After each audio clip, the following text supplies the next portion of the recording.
Bring up that washed out fossil. He'll have an idea. Try and recall from distant memory. Let's go back to Game 4 of the Division Series last year. Our Toyota playing to win. Time to check in and see how the Astros are playing to win. Brought to you by Toyota Tundra. Jeff, this was a Carlos Correa game against Yordano Ventura. There's a lot to look at, but break this down for us. There is a lot to look at. I know the dots are kind of daunting to look at, but that first AB and those red dots kind of gives you an idea of what Yordano Ventura was trying to do to the young man, because this was a big statement game for Carlos Correa on a big stage.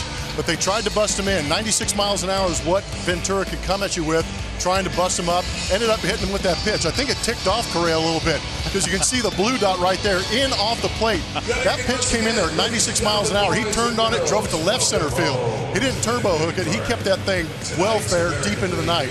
And then a couple ABs after that, you see they start trying to move away. A lot of those pitches off speed. Snuck him double down that right field line, and eventually jumped on Madsen for the second home run of the game. 4 for 4, hit by pitch, 4 RBIs. Pretty good game for the young man. Oh, there's no doubt. And what was really impressive about this was the ability to rise to the occasion. I mean, this was the biggest of stages. He had never been in this situation. Here's that fastball on the inner part of the plate, actually off the corner on the inside, driving it up. Not here in the Crawford boxes. He hit it over there where it's a long way. Then you see the double down the right field line. And at this point, Yordano Ventura has to be just crazy, because he's tried everything to get him out. Getting extremely frustrated. I know they went to off speed. Madsen came in, floated one. When a guy is locked in as much as Correa was, it didn't matter what you were throwing up there, because you could see they started paying him away.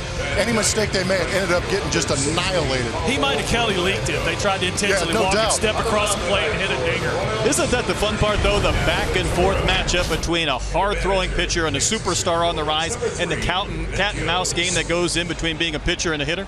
Oh, there absolutely is. And Blummer, talk to us about just the whole idea of being locked in like that. We know you did this several different times in your career. Well, 7 days out White of... Sox no, still just kidding. You had to bring that up, didn't you? I had plenty of time to get ready for that AB. But no, there have been moments where you do get locked in. And those are times where you're running to the bat rack, have your helmet on every inning, just begging the guy in front of you to get on base. But when you're in that box, there's no greater feeling, because when they say slowing the game down, that's exactly what it feels like. It feels like you have a half an hour to see that ball out of the pitcher's hand. You see every rotation, you anticipate where it's going to be, and you're on stride, on time, hands are in the great spot. Everything is off that sweet barrel part of the bat, too. And then the other side of it, as a pitcher trying to get you out in those situations, at some point, I hate to say it, and I don't think I did it more than once or twice in my career, you got to just kind of tip your cap. You know, dude, you're just that good. Yeah, I mean, it's really, you know, to stand out there. I did this against Edgar Martinez one time. I've thrown him everything. I have no clue what to get him out with. Luckily, I hung a curveball, and he almost killed the center fielder.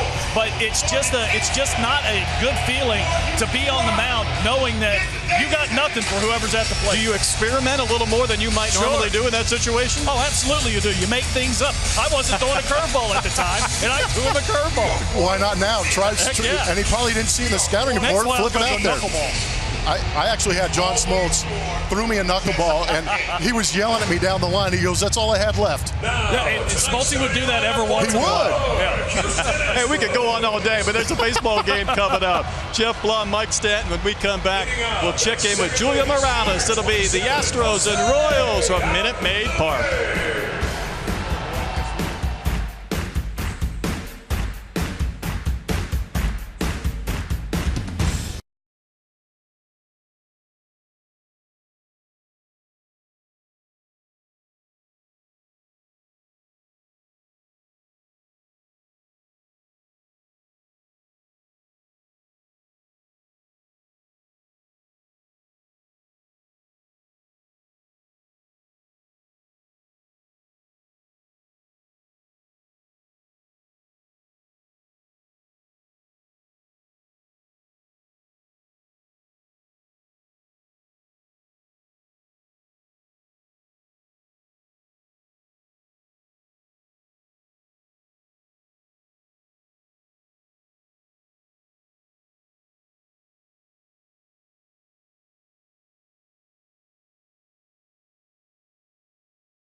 Get set for Game 3 of this 4-game series. They've split the first 2 games, looking for a win tonight with Scott Feldman on the mound, who's making his second start of the season. The first one back in Milwaukee, taking the loss, giving up 4 runs over 4 innings. It came in a stretch that was very tough for all the starting pitchers for the Houston Astros, allowing a lot of traffic on the bases, letting the ball leave the ballpark, and some of those good pitches they were throwing were getting hit. Through 8 games, the Astros ranked at the bottom when it comes to opponent OBP and slugging percentage, allowing .362 opponent OBP, 26 in the majors, .473 opponent slugging percentage. That was 23rd.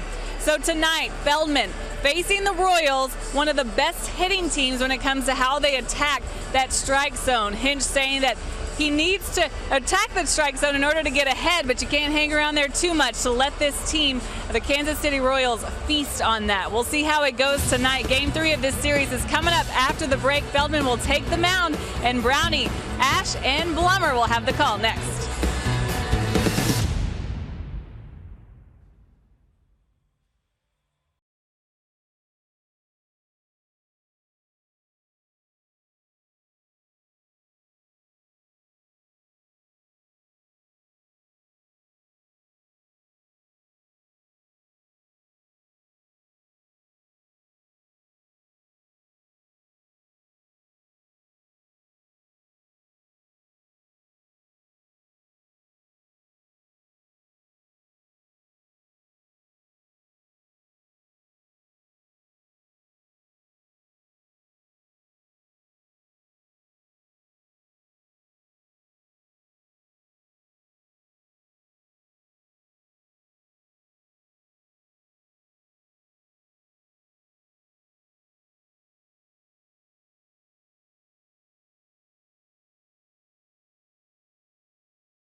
This 4-game series at Minute Maid Park in Houston. Jack in the Box takes us inside the box score to show you what's been happening in the first inning of Astros games in their losses.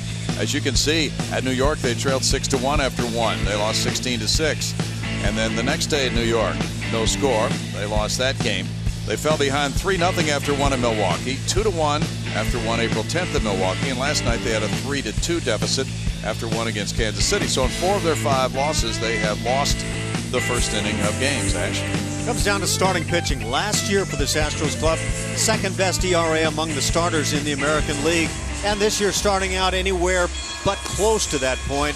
And so Scott Feldman and company have a big need right now to turn this thing around. Friday at Milwaukee, 4 innings is all Scott Feldman could manage, allowing 5 hits and 4 runs in a loss. And so what Brownie's saying is exactly right. You fall behind early and it tends to lead to some tough nights.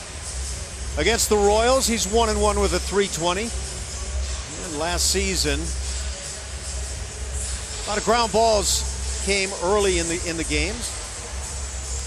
So Scott Feldman trying to work that sinker, the breaking pitches, occasional changeup, and work some of his magic here this evening. Here's the lineup he'll be facing. Alcides Escobar leads it off at shortstop for Kansas City. It's Mike Moustakas at third base, Lorenzo Cain the center fielder, Eric Hosmer at first base, Kendrys Morales the DH, Alex Gordon in left field, Salvador Perez is the catcher with Omar Infante at second base, Paulo Orlando is the right fielder. And Giordano Ventura will be the starting pitcher. Now the focus is on the leadoff man who has been dynamic And he often swings at the first pitch of games. You remember that perhaps from the postseason last year. Escobar with a .250 batting average and 1 RBI. 4 for 20 lifetime against Feldman. Third baseman Valbuena in, and the first pitch is rolled out to shortstop.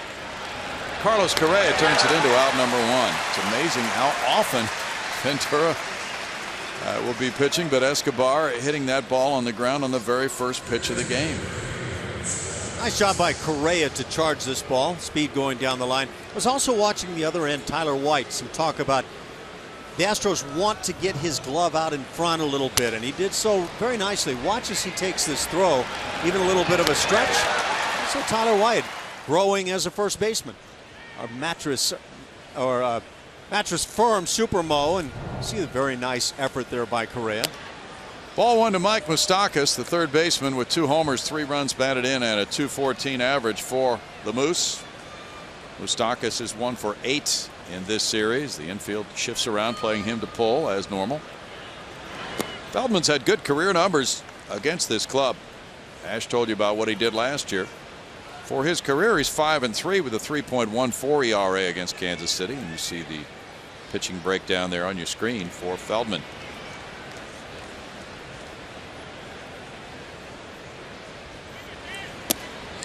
That cutter comes in, and it's 3 balls, no strikes. Feldman was ambushed in a 3-run first, including homers by Scooter Gennett and Chris Carter that last time out Friday at Milwaukee. Scott, 33 years old, from Hawaii. That's in for a strike, and it's 3-1. Pretty steady right about 88 right now. Last year, or even this year, averaging closer to 89, so he's right around the mark. That's fouled away, and it's 3-2. The Astros won the opener of this series, their home opener, 8-2. Kansas City stepped up last night for a 3-2 win, including 4 stellar bullpen innings after the 5th. Chris Medlin, their starter, went 5. Their closer Wade Davis threw 33 pitches in retiring the Astros in scoreless fashion, tap dancing around 2 walks in the 9th last night.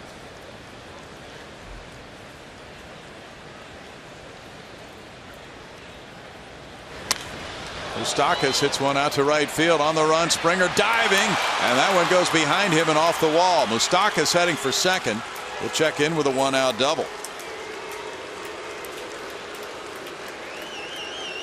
We've seen so many times George Springer make those laid out diving catches. This time all out, but couldn't quite get there. Ball not hit all that sharply, but good location for Moustakas. MD Anderson strike zone, and Scott's been working that little cutter in on the hands, and I think he got in off the barrel anyway from Moustakas pretty well. Close for Springer, but not enough. All-out effort by George. Lorenzo Cain hit the 3-run homer last night in the first inning, providing all the Kansas City runs. He turned on an inside fastball thrown by Mike Fiers in that first last night. And he looks at ball 1. Cain with 2 homers, 4 runs batted in, starts the night with a .200 batting average, but 7 for 13 against Feldman in his career. Lorenzo's 1 for 8 in this series. Altuve is near the second base bag. It was a very unusual game last night with all the runs scored in the first inning of the game. 1-1.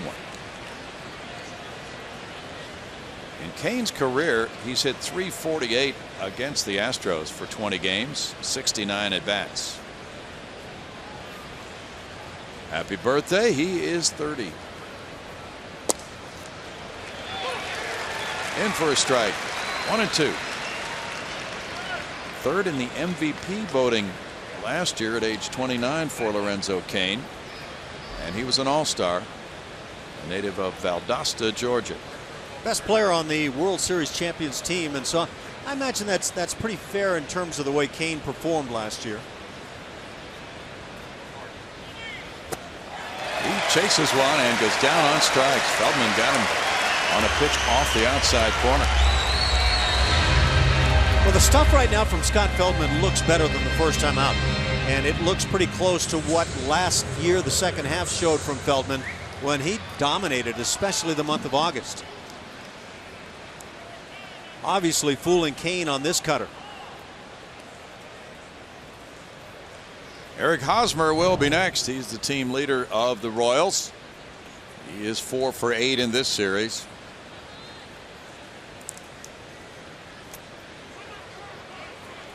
Time called, and the home plate umpire Eric Cooper walks away from home plate.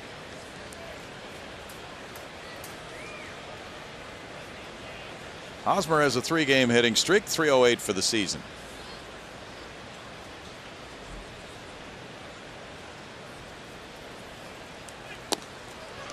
He looks at it, it's a strike. The Royals are notorious for hitting first pitch fastballs and also hitting some of the hard throwers. Very good contact hitting team, but not really at their stride yet for Ned Yost, averaging 3.4 runs per game. They're 25th in baseball in on base average at 289. Foul back. Scott Feldman counteracts all of that with the first pitch curveball thrown for the called strike. And I agree with that philosophy. When you get a team that's aggressive, likes to hit that first pitch fastball, they're going to be good in that circumstance. So take him out of that with the other pitches. A.J. Hinch has talked about that in his media sessions, that the Royals are so good at controlling those pitches in the strike zone. So Brent Strom has worked with his pitchers on a game plan, and we watch it unfold here in this 4-game series. In the dirt, and it's 1-2. They are not a powerful team in terms of hitting a lot of home runs, but oddly, in the first 2 games of this series, the Royals have scored all their runs on homers. They lost 8-2 and got a 2-run homer from Kendrys Morales Monday night. They won 3-2 and got a 3-run homer from Lorenzo Cain last night. Plenty of teams have taken on the nature of their home ballpark. In Kansas City, big yard favors the pitching side, not the long ball. Former Astros back in the Astrodome used to be the same way. This one pops out of the mitt of Castro, and the runner advances to third, Moustakas. Jason took an instant look toward the mound as if to say, what are you doing? What was that? He sure did. So they're going to talk over the signs, but this fastball is obviously going the opposite direction of what Jason Castro was anticipating, likely looking for the cutter. It's ruled a pass ball. That's exactly the reaction a catcher is going to have when you get the fastball after calling something else. Yeah. Sometimes rulings like that are later changed to a wild pitch because the pitcher will tell the official scorer, I messed up. Struck him out. It's irrelevant. It's no runs. 1 hit, 1 man left at third base, and the Royals come up with nothing in the first tonight.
Come up with this starting lineup, and it's brought to you by Southwest Airlines. Jose Altuve is the leadoff man and second baseman. George Springer plays right field with Carlos Correa, the shortstop. The cleanup man is left fielder Colby Rasmus. With Tyler White at first base, Preston Tucker the DH, Carlos Gomez in center field, Luis Valbuena at third base, Jason Castro the catcher. Right-hander Yordano Ventura, not a big guy, but has a big arm. He'll average around 95 miles an hour on the heater. He'll go 2-4 seam. He'll also throw the curve and changeup. Curveball about 20% rate on that pitch. In his second start on the season, now 5 innings in the first one with 6 strikeouts. That's the type of arm he has against the Astros over the past couple of seasons. An ERA near the 5 mark, and the Astros would love to continue that trend. Electric stuff from this 24-year-old right-hander from the Dominican Republic, Yordano Ventura. Last year he was 13-8 during the regular season. Jose Altuve, a .250 hitter, has scored 9 runs. That's second best in the league. And there's the high-octane heater for strike one. 93, and Ventura, as Ash has indicated, will throw harder than that.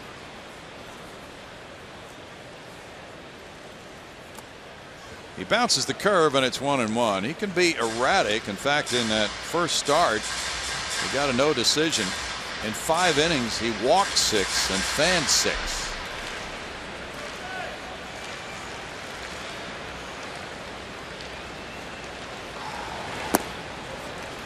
It's 2-1. The Astros did fare well against him in that playoff game, as you might have seen earlier with Carlos Correa having the big game. Ventura 2-1 during the regular season against Houston. And that is called a strike. 2-2. A couple of fastballs high in or just out of the strike zone, called strikes against Altuve.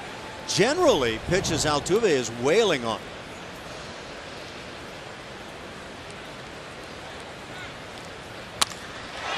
Smacks a line drive hit to right center field. Paulo Orlando over to backhand it. Altuve's going. Looping throw. Does not get him. Leadoff double, Altuve.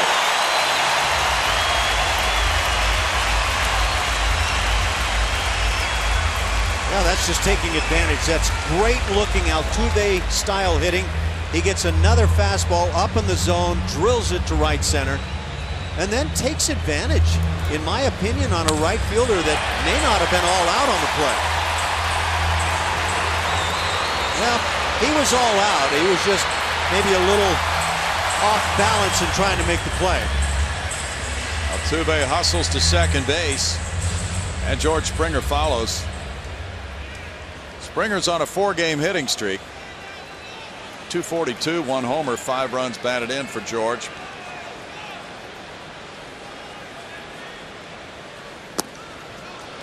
That's a strike.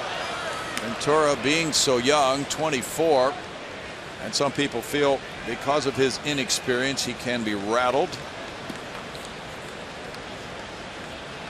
He's an excitable sort.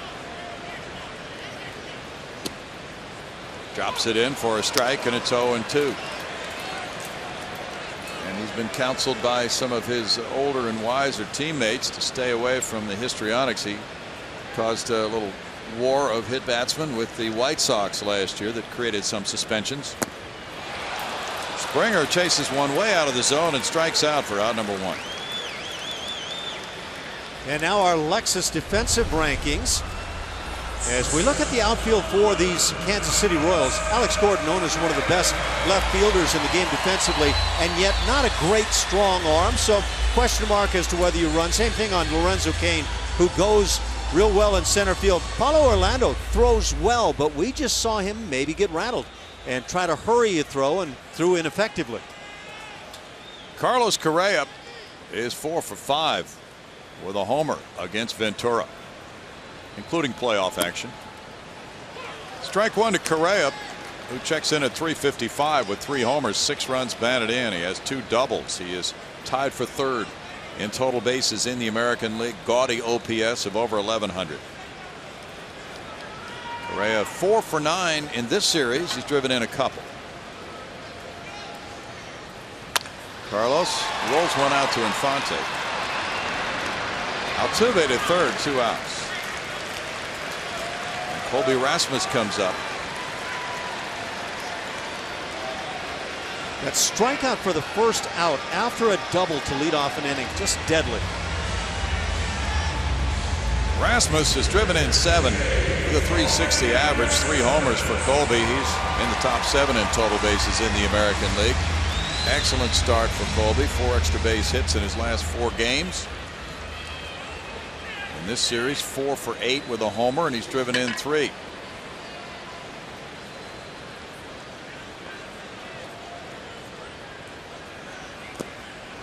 That's strike 1 to Colby. Colby in his last 7 games against the Royals, including that postseason series, has gone 10 for 22, 2 doubles, 4 homers, 8 runs batted in, and an OPS of almost 1100.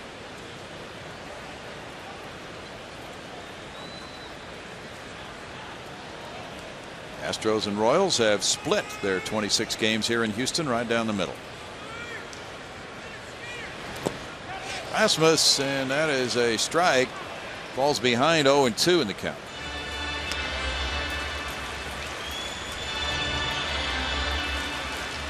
Big stride from Colby.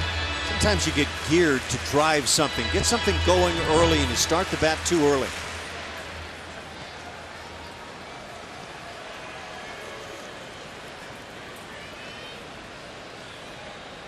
Altuve up the third base line a little bit. And that's a pitch for ball 1. Trying to catch the eye of Ventura, and he did. Basically the same pitch there on Colby Rasmus. This time, though, he started the bat a little bit. He was able to hold it back. Ventura has a major league record of 27-19 in his career with a 3.61 ERA. 2-1 against Houston with a 3.78. Rasmus looks at strike 3, and the Astros waste the leadoff double. It's no runs a hit. Both clubs leave a man at third in the first inning, and there's no score.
Houston Astros baseball on Root Sports is presented by Academy Sports and Outdoors, donating $100 for each Astros home run and $200 for each Correa home run to Houston Children's Charities. And by Southwest Airlines, transparency, low fares, nothing to hide. No score after 1. Scott Feldman out for inning number 2, facing the DH Kendrys Morales, the switch-hitting slugger, who has 2 homers, 5 runs batted in to go with a 160 batting average. The Astros position the infielders, playing him to pull 3 players between first and second base for Morales. He fouls it for strike 1. Kendrys, 32 years old. He's from Cuba. Had a big year last year, driving in 106 runs. He homered from the right side off Tony Sipp in the opener of this series Monday night. hit 3 homers against the Astros in the division series. He looks at a ball, and that takes the count to 1-1 for Scott Feldman. Scott had a couple of different injuries last season. His shoulder was bothering him at the end of the year, but he's reported nothing but good feeling in the shoulder so far this season. 2 balls and a strike. Lance McCullers did some throwing in the outfield today. He's working his way back from shoulder soreness in spring training. Scheduled to go out Saturday for his second rehab assignment for Corpus Christi. Fly ball left field. Rasmus over along that scoreboard wall, and now backing off the wall. The ball kicks back toward third base, and Morales has a leadoff double.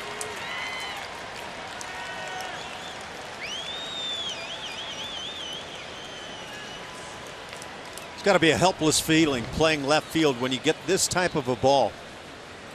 Rasmus goes with all he can up against the wall as we watch this towering shot go to left field.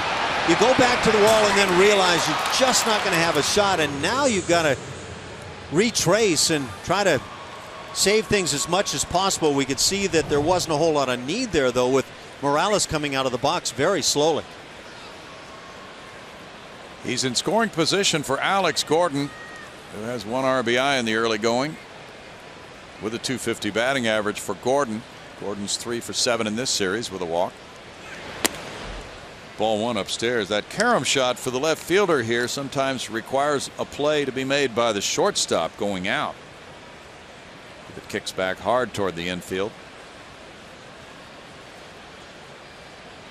That ball pretty much dropped straight down off the scoreboard.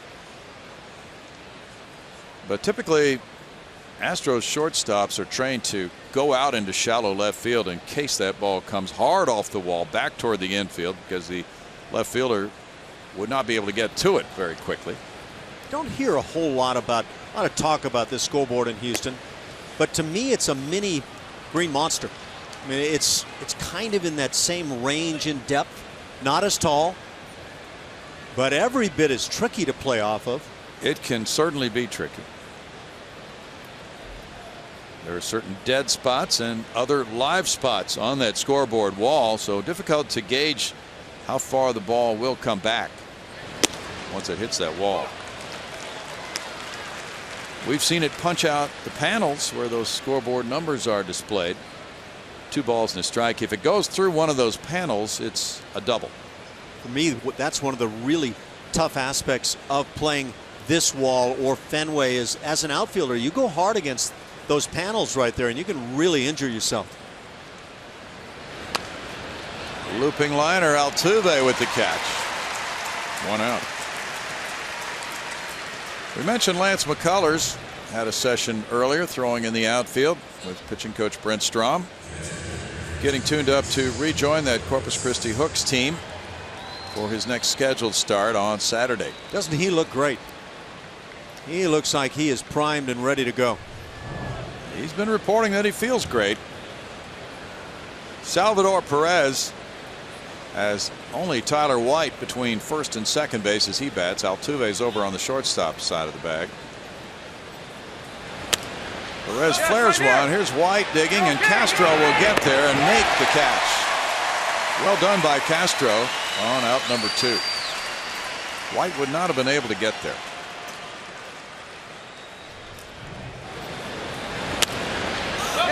A little shallow pop-up, sometimes hard to pick up early enough to be able to dash and make the catch on. Jason always seems to have a pretty good bead. He might have tossed that mask right at the home plate umpire. Did you get the same peek I thought I saw right there? Well, it was unintentional, of course. You angry at me? Sorry, Eric. If I missed some calls that have inflamed your... Wow. Now Infante, 286 with 2 runs batted in. He's 2 for 8 in this series.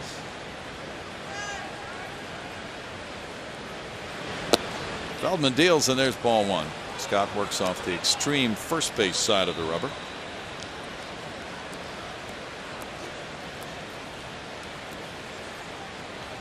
Scott last year won 5 and lost 5. He made 18 starts working around those 2 injuries. That's his position where he sets up.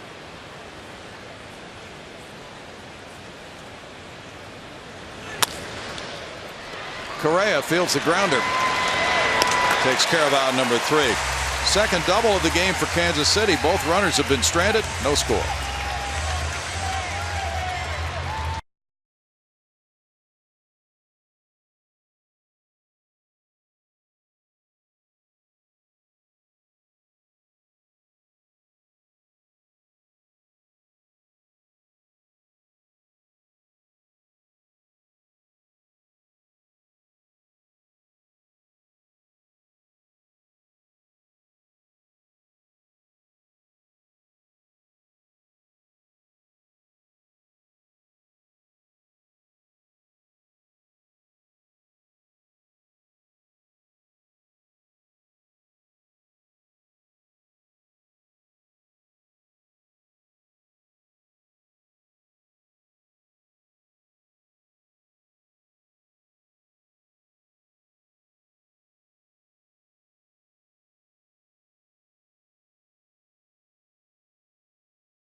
Second and Minute Maid Park. It's time to take a look at our Chevy Stro poll. Make sure you head over to Root Sports SW on Twitter. There you will find the Stro poll and you can vote in the poll now. What will be the key to Astros' success this season? Is it A, starting pitching, B, run production, or C, the bullpen? Let's see what you got. We'll tell you who wins the Stro poll later in the broadcast, guys. Thanks, Julia. Tyler White comes up in the last of the second inning. He's the total base leader in the American League right now with 25. He's tied for the league lead in hits with 13 and is hitting .520, also the top batting average in the American League for this talented rookie hitter who takes ball 1. This should be a delicious matchup for people who have been watching White absolutely rake to this point in the season against the hard thrower Ventura. It's 2-0 because White really swings at strikes the great majority of the time. He does not chase a lot of pitches out of that strike zone. But when he gets a strike, he is ready to hack. And as we've seen to this point, a lot of that is in the situation where you can drive a run in, and he's been really good. Takes that one for a strike. Watched him in batting practice again today, and he doesn't go up there putting on a show. He goes up there and gets loose the right way, hitting the balls to right field, back up the middle. He's really good. He's really tuned in well. Is that the approach you advocate when talking to young players? Given the opportunity, it would be. Now, it would be in particular to that young player who's better than the others, that kid who is really ready to excel. And if you want to take it to the next level, learn how to be a hitter that can handle game situations by taking a good BP. That's a tough pitch. 3-2. Let's take our peek at this pitch.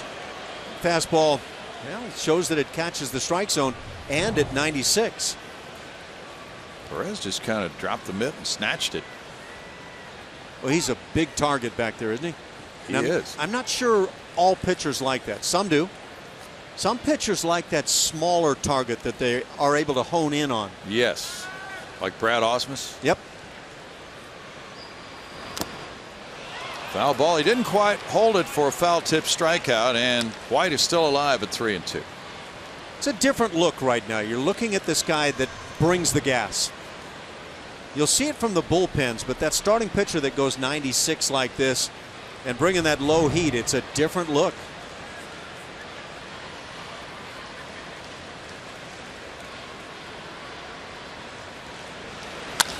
White rolls it out to shortstop. Escobar Took some extra time, 1 out. Preston Tucker is back in the lineup. He's off to a very good beginning of the season. Last night he was not in the starting lineup. He came up as a pinch hitter. Evan Gattis started at DH. And now Tucker back in there with a .313 average, 2 homers, 3 runs batted in. He also has 3 doubles, and that gives him an .875 slugging percentage. All 5 of his hits, extra base hits. And that's been difficult for A.J. Hinch, trying to juggle this lineup. In the 3 games in Milwaukee, it was National League Baseball, no DH, so the Astros couldn't play that extra hitter. And Gattis, of course, rejoined the club last night, but before the game tonight, he did a lot of catching work, so the Astros wanted to give him this game off. Tucker rolls one out into right center field. His first single of the year. Slacker. Talk about guys that have been making noise with the bat. There's the catcher's work today. Eric Kratz behind the dish right there. That's the way he likes to throw. He throws, drops down to the knees. Evan Gattis will mix right in with him. Hit number 2 for the Astros gets Carlos Gomez to the plate with a runner at first, hitting .214. Gomez has 3 doubles. Moustakas in tight at third. From the double play ball, Infante, Escobar, and on over to Hosmer. No runs a hit, nobody left. After 2 quick ones, there's no score.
After this pitching performance, it's powered by Kubota, showing you an outstanding start last year against Kansas City by Scott Feldman, July 25th, with very good numbers. Ash.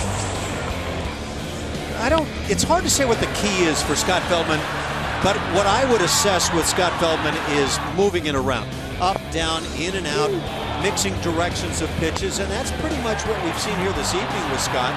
A little more velocity than he had in the previous game, but he does need those ground ball outs and some good solid defense behind him.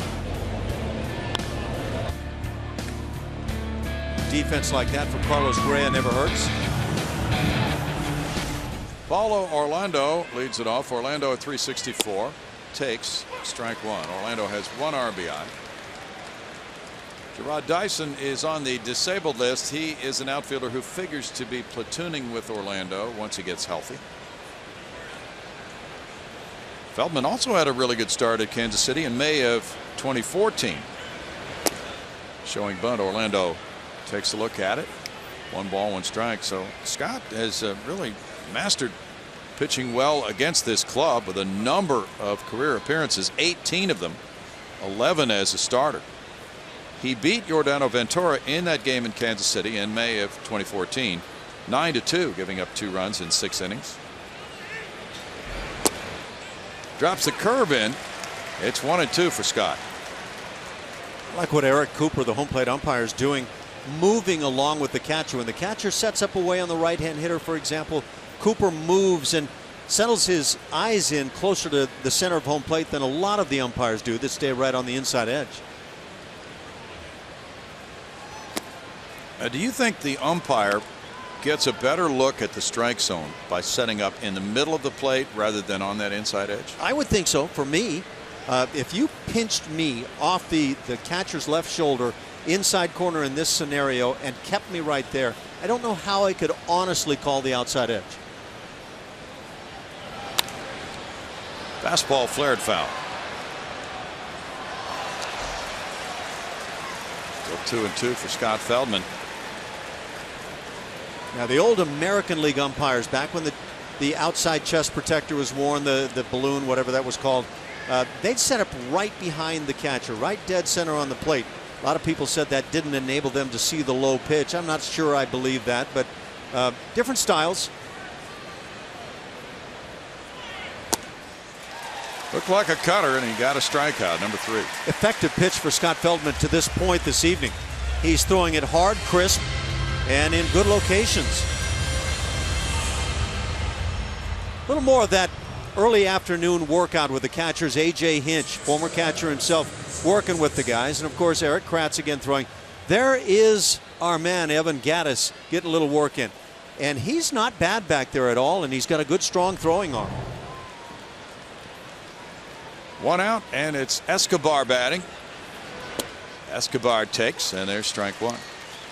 Craig Biggio's going to have a restaurant downtown. Is he? Read that in the paper today. Yeah. Is he going to call it Doubles? He's going to call it Biggio's. Oh. So Gattis is on track to be doing some catching in games at some point. Not sure when. 2 hopper to third. Valbuena over to White. 2 down. And Moustakas will be next. You know, they used to have those Hoff brows. He could have Hoff's brow. Yeah, he could. Feldman throws that baseball out of play, gets another one before working to Moustakas, who got the line drive double to right field in the first inning and then advanced to third on the pass ball. But Feldman got tough, striking out Kane and Hosmer.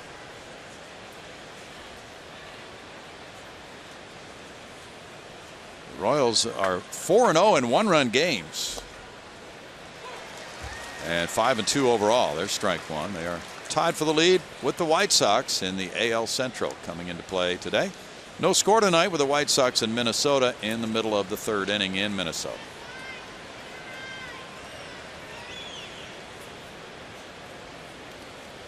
Curve bounces and it's 1-1. This Kansas City club doesn't walk much. So the approach is based on contact hitting and hard base running.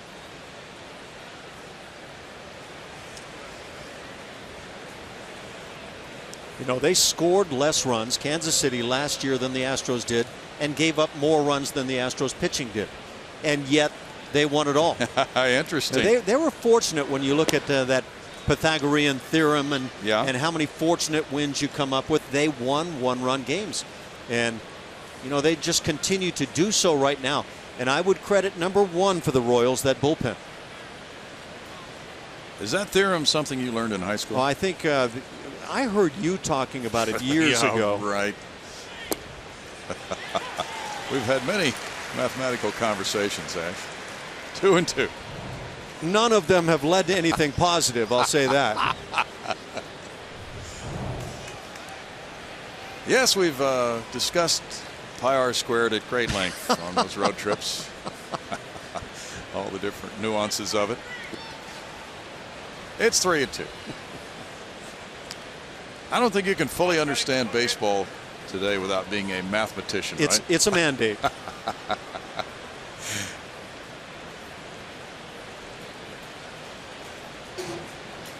Stay tuned on the Science Channel for further information. Oh boy, we're getting in deep water now. Moustakas, it's a lazy fly ball. George Springer there.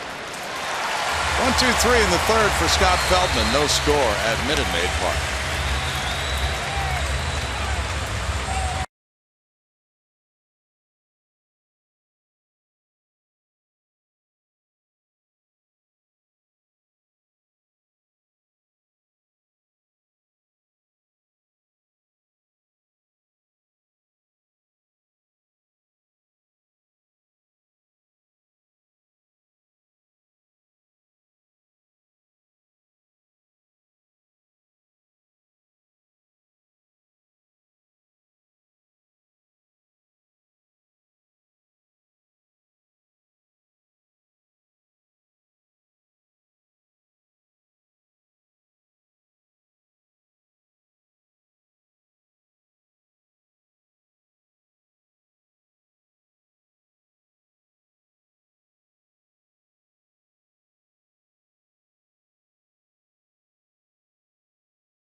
Bottom of the third, still no score between the Royals and the Astros. Houston Methodist presents Keuchel's Corner this Friday, April 15th. Show your support for our Cy Young Award winner and get a ticket, beard, and a Keuchel's Corner t-shirt. For more information, visit astros.com/Keuchel's Corner or call 1-877-9-ASTROS. Make sure you don't wear lip gloss if you're going to wear that beard, though. They get stuck. It's not a good situation. I know from experience. High heels always work, though. You can wear high heels. Just easy on the lip gloss if you're going to wear the beard. Julia, we saw a photo of you on Twitter out in the outfield with the camera doing a report. I was making my way around the ballpark. Fans like that. It's good to see those fans. Valbuena at 231 has no homers, 3 runs batted in. Batting 8th tonight and leading off the home third inning. And a towering fly. Kane in center field waiting. 1 pitch, 1 out for Ventura. Julia's getting a speech ready for tomorrow. What's she being? Which Hall of Fame is she being inducted She's into? coming out to speak at a function here at Minute Maid Park tomorrow before the game. To the masses, right? Yeah. I need some tips, guys. You don't need tips. No, you don't need anything from us. You're all set, ready to go as always. You're always prepared. It'll be fun. They want to hear from you. As long as I'm talking baseball, I'm good. Yeah. Anything else, I might lock up. Now, the players are watching a soccer match today. You don't talk soccer, do you? No, not like I do baseball. Ooh, that said, there is a little bit of soccer talk. Did you catch that in there? A little bit. Yeah. No, they have something on these games? No, I'm talking about with Julia. She reserved the ability to say, I can talk some soccer, just not as much as baseball. Yeah. Is that right, Julia? I keep up with that team across the street. Yeah. Dynamo. The Dynamo. 2-0 to Jason Castro. There's a lot of soccer fans in the clubhouse. Jose Altuve was watching that soccer match today, and I don't know, there were 2 or 3 other guys. If Altuve was there, you know Marwin was sitting right next to him. Marwin was there, yeah, they're inseparable. 3-0 the count to Jason Castro. Do they come as a pair at all times? They're close.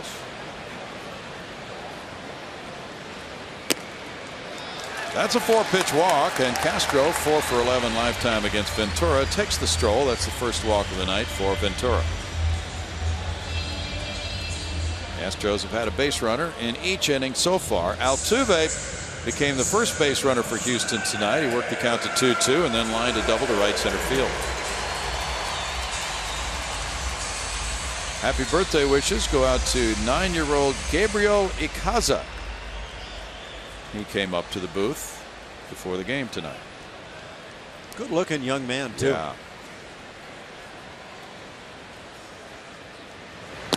Altuve started the bat and took ball 1. This is game 3 of a 4-game series. The finale tomorrow night at 7:10. And then the Detroit Tigers are here over the weekend. Detroit's off to a nice start. Altuve looks at it. It's 2-0. It'll be Doug Fister and Ian Kennedy tomorrow night at 7:10. They're both 1-0. Every one of these wins can be so precious, and you get to watching games like this and you realize game by game it is just tough night after night. Out to right center again. Orlando this time will be there for the catch. 2 outs. Don't know if he repositioned himself after that first ball of the night Altuve hit to right center, but that one was in the air longer. And now with 2 outs, it's George Springer. Springer struck out in the first inning. The Red Sox lead the Orioles 4-2. They're at the end of the 4th now in Boston. The Orioles are 7-0 out of the gate. Chris Davis is doing some of that mashing up there in Baltimore. He's made a career out of that. Springer fouls it. There's the photo of Julia preparing her report in the outfield. I'm everywhere. So is Twitter. Do you shag fly balls during batting practice? In those heels, I do, yeah. Well, you need a bodyguard out there. There are live baseballs coming your way, or maybe not at that time. That was after BP, right? Oh, yeah. That was right before the game. 1-1. You know better than that. I do. Well, I want to know now that the question is posed. Have you ever caught a fly ball during batting practice or any time that kind of depth? Me? Yes. No. No? But now I want to. Yeah, I think you actually need to so you get the feel for what it's all about. Okay. I'll bring my tennis shoes. You could be the first person ever to catch a fly ball wearing high heels. Okay. I'll bring an ankle. Just think of it. History. 1-2.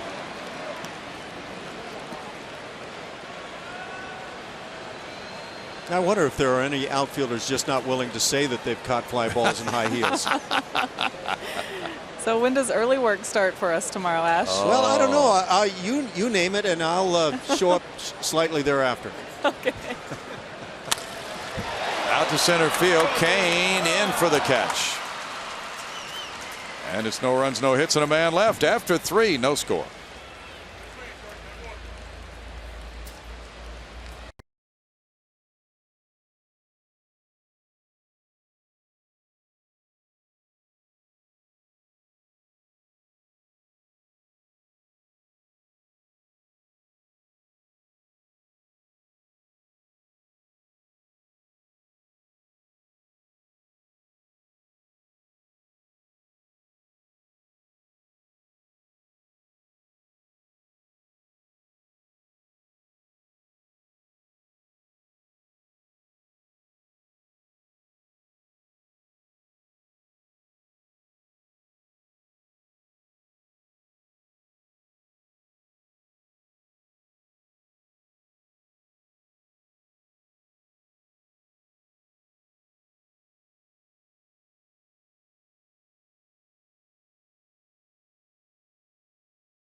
After 3 from Minute Maid Park, Astros and Kansas City Royals in Game 3 of the 4-game set. A look at our fan cam presented by GulloAuto.com. All around the concourses. Plenty of good Astros fans on hand here this evening. That is the anti-Bruce Bochy hat. Can you imagine? I'm not sure he could even settle that thing on his head like that, could he? There's opening day. And that was a big day. Great day at the yard. Street Fest. And we hope to repeat it many times over the course of the summer. So we go to the 4th inning. And again, scoreless. Both pitchers locked in, pitching well. 3-4-5 for the Royals here in the 4th. Lorenzo Cain leads it off against Scott Feldman. Scott Feldman with better stuff, better location, everything just sharper here this evening than that first outing on the year.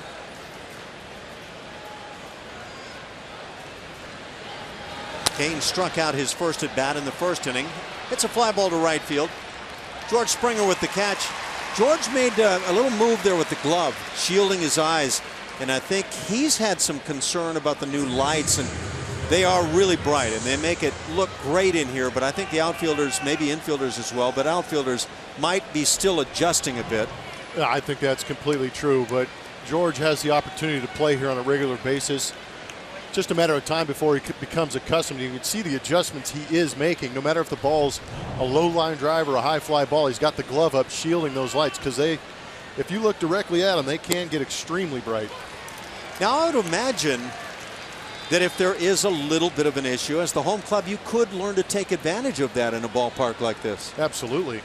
And that's what, the repetition they have, and they also have the ability to talk to the people around the ballpark too, to maybe adjust those lights and get them in the right position and make it playable. Ground ball right over the bag at third, down the left field line. That off the bat of Eric Hosmer, the cleanup man. Nice job in left field by Rasmus as he holds this to a single. Hosmer has an uncanny ability to keep that barrel just a little bit behind his hands. It looks like he's getting beat to me, but still able to keep the ball fair from hits. And that'll give us a chance to look at our Ford spray chart. And you look at Eric Hosmer's career hits spray chart. You see, not big on the pull side. Staying up the middle, going the other way, just like you saw him do right there down that third base line. But this, to me, for me personally, if I hit a ball like that, it was an absolute mistake. For me, it would be so rare, and I'd probably be that guy looking to find out where did the baseball go. Yep, I know that feeling. That ability to drag the head is pretty unique, especially for a guy with a lot of power. Exactly. Kendrys Morales, the switch hitter at the plate, batting left-handed. Doubled as he led off the 2nd inning, and then Scott Feldman able to battle back and hold him. Pardon me for not introducing Jeff Blum stepping in here in the 4th. 4th through 6th. Could have been anybody sitting over here. No, but with that voice, it's only Jeff Blum. How'd you enjoy out there at the Crawford boxes and doing kind of sitting with the big stars out there and getting the game going? The lights are a lot brighter out there. I mean, they really dress it up for those guys out there. I can only imagine. Yeah, it was a good time, and they gave me the nice high chair. So I mean, it was great. Well, you look like you were 3 feet taller than anybody out there. I knew you would appreciate that. Oh man. What? Did you see the tweet? Yeah, I did. Actually, yeah. And I hashtagged actual size. Yes, when you buy that doll set at your favorite store, it will come in that size, right? Exactly. Do not adjust your TV. Fly ball hit into center field, easy for Gomez as he moves to his left and then in and makes the catch. 2nd out of the inning. Hosmer still at first base as it brings up left fielder Alex Gordon.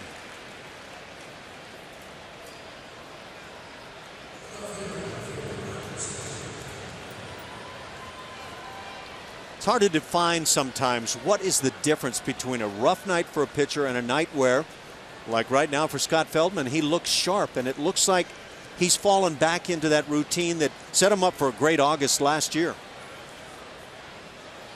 I agree, and I really think it has a lot to do for Scott, his health. If he's close to 100%, it seems like his mechanics are in the right place, the release point's in a great place, the rhythm is good. But like you said, the location on his pitches has been great this evening. Got a good looking cutter, combination cutter slider. I agree. Starts with the breaking ball on Gordon for the strike. Gordon hit a little jam shot soft liner at Altuve in the 2nd inning. And when you've got command of 3+ pitches and able to throw them at any part of the count, that is a huge benefit. Shift on, 3 infielders on the right side. Outfield shaded a bit toward left field with Gomez moved toward left center a bit. Scott Feldman, 6'7".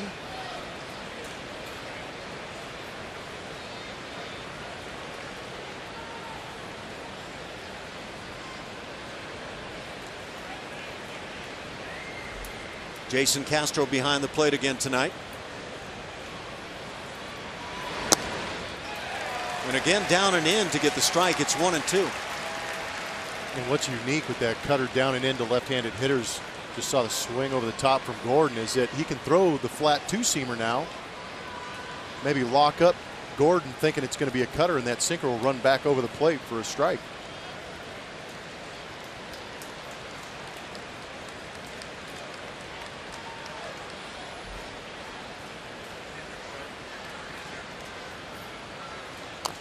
Again, the breaking ball taking something off of this one.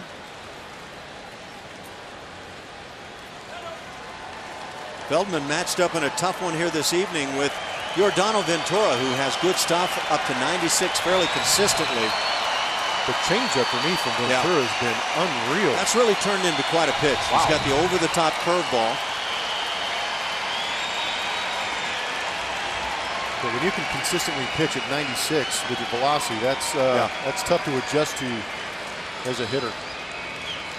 Scott Feldman, lifetime 64 and 74. Breaking ball, the bat started, they appeal, and they get the call. Scott Feldman heads onto that first base dugout as he strikes out Gordon to end the fourth inning. Fourth strikeout on the night for Feldman. Through 3.5, it's a scoreless game.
Houston Methodist brings us our league leaders, and this is right-handed batters with home runs versus 96-plus mile-an-hour inside pitches, and these are not pitches that are on that inside corner. These are actually pitches that were tracked off the inside corner. You can see Carlos Correa in that ALDS game last year, Game 4, turned on a Yordano Ventura fastball in the inside corner right here. You're going to see it. But what is crazy to me is the fact that he hit this to left center. A lot of hitters you see with the fastball inside will turn and hit into those left field bleachers, but Carlos Correa does such a good job of bringing his hands through early, allows him to drive that ball to left center field. Pretty impressive stuff from a young man. This kind of shortens up a little bit, gets the barrel to the ball, and still great power. The veteran, now 21 years of age. Some kind of player. Really is. 0-1 the count. Ventura gets ahead. We're in the bottom of the fourth inning. Carlos Correa grounded out to second base back in the first inning. An inning that saw Jose Altuve lead off with a double, but then a strikeout of Springer, the key in the inning. As Altuve was still at second base, the ground out from Correa brought Altuve to third, and Rasmus then struck out. But you get that leadoff double, something has to happen to move the runner up. Ball and a strike. And now 1-2 on Correa. 97. Bringing some noise from the hill. Yordano Ventura. This could be one of those matchups you look at for a while, because that home run that Carlos hit in that ball game was after he got hit by a pitch in his first at bat.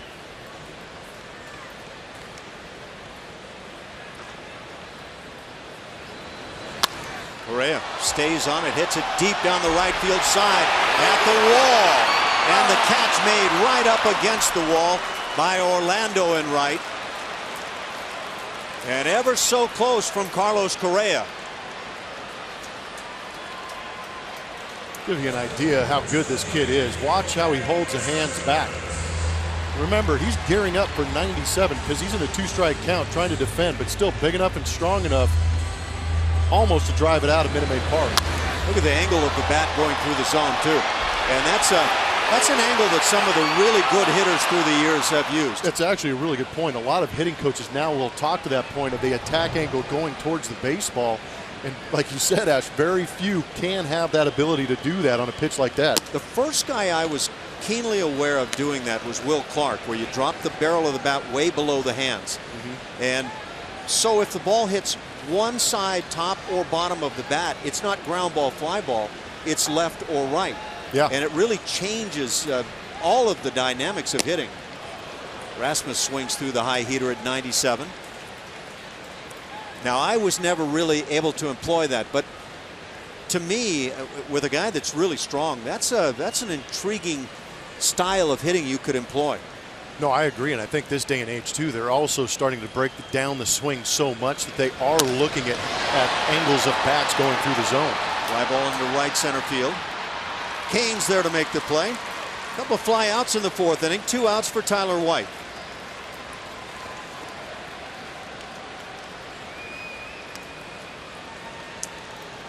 And it is really different because the main philosophy is be short to the ball.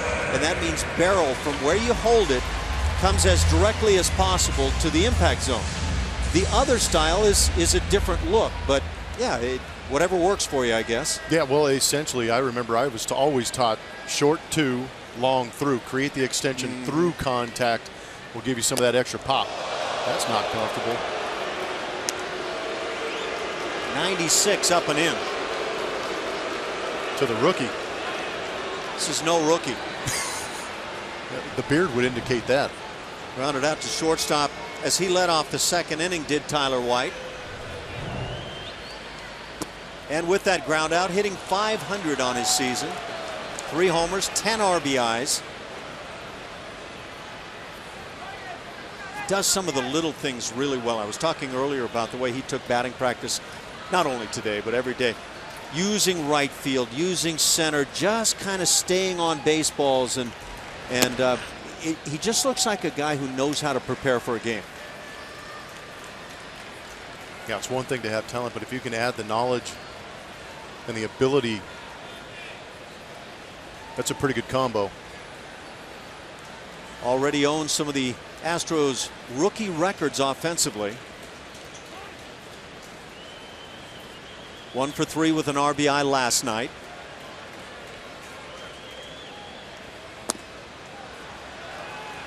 And strike zone knowledge. He does a good job of laying off some pitches that are close.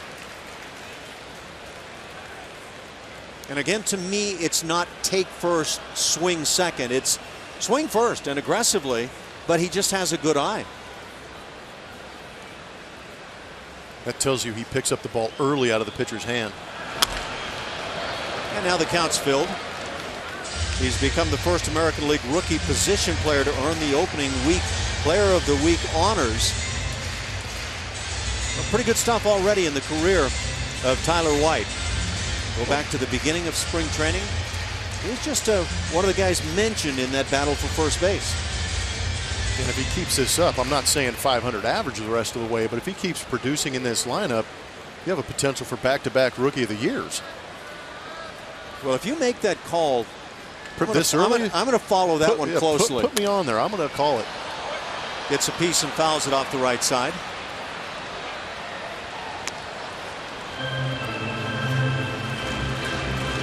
Stop all that talk about the guys who hit a meager 400 for the year. Yeah, I mean, seriously, come on.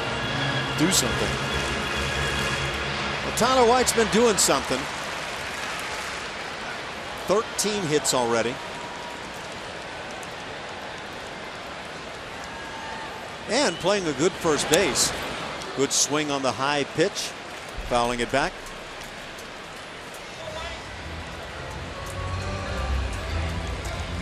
And Tyler White also is a nice guy having behind Colby Rasmus, who's been swinging that dangerous bat.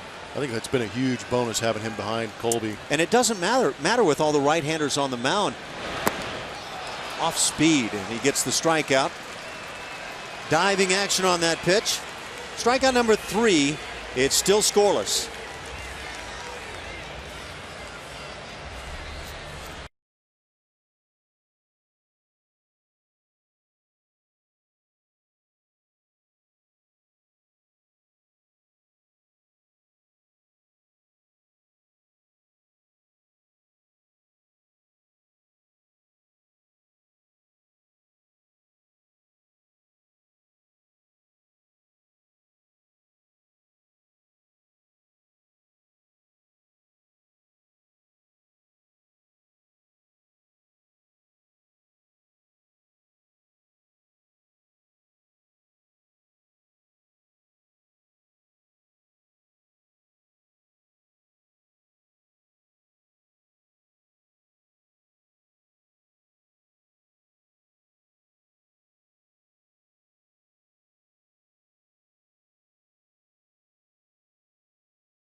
Good at the beginning of the year. We knew we didn't care about what anyone else kind of thought or was going to say about us, or they'd kind of count us out, or the Astros would fall apart, or whatever. And we didn't really pay too much attention to that. We knew we had a good group of guys that I think we just kind of all genuinely cared about each other and really wanted each other to do well. And I think from the get-go, we kind of had a good grasp on that.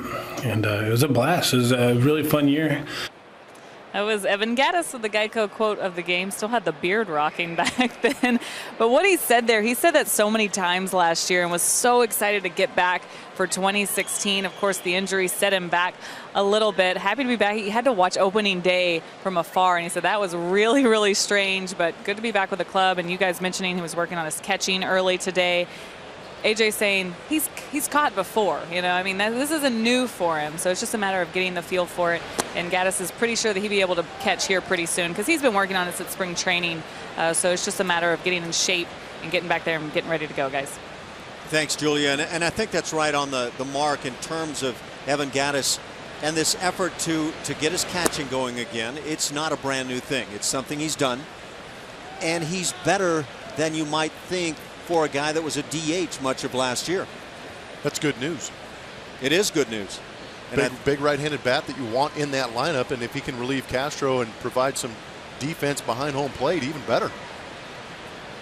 Scott Feldman on the hill. Pitch hit in the air to center field.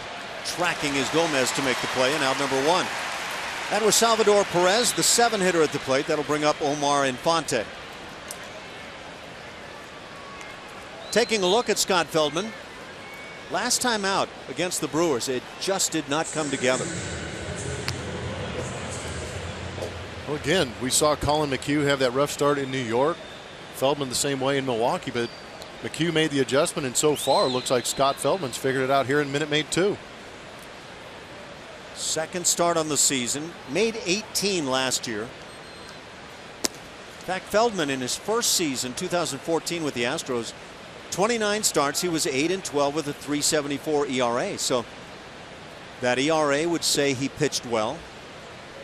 180 innings. And he's one of those guys that gives up about a hit per inning. In fact, a little more than that over the course of his career. Keeps the ball in the ballpark, though, about 1 home run per 9 innings, which is a good figure. And that's not just 1 or 2 years. That's over the career. 12 years now for Scott. This line drive down in the left field corner. Obi Rasmus will take it off the wall. Get it back in, but Infante with a 1-out double. And hit number 4 for the Royals. Just a hanging ball that hung up out over the zone for Scott, trying to hit that low and away corner. You can see it just hovers right out over the middle of the plate. Fonte does a good job of lasering it down that left field line. If you're going to hang a breaking ball, hang it to Omar. Don't hang it to some of those big thumpers in the middle of this lineup. And though the Royals don't hit a lot of home runs, for me that's in good part because of their home ballpark. Kauffman and KC, a big yard. Is there a tougher ballpark to hit home runs in the major leagues these days? Petco Park. Petco probably in San Diego. Yeah, I mean similar in size, and then Petco with just the humidity at night really drives the ball straight down. The Royals on the evening 0 for 5 with runners in scoring position. All of those came in the first 2 innings of tonight's game. Paulo Orlando, the right fielder at the plate. Strikeout victim in the 3rd. Pops it, but that's back to the seats. Feldman with 4 strikeouts on his evening.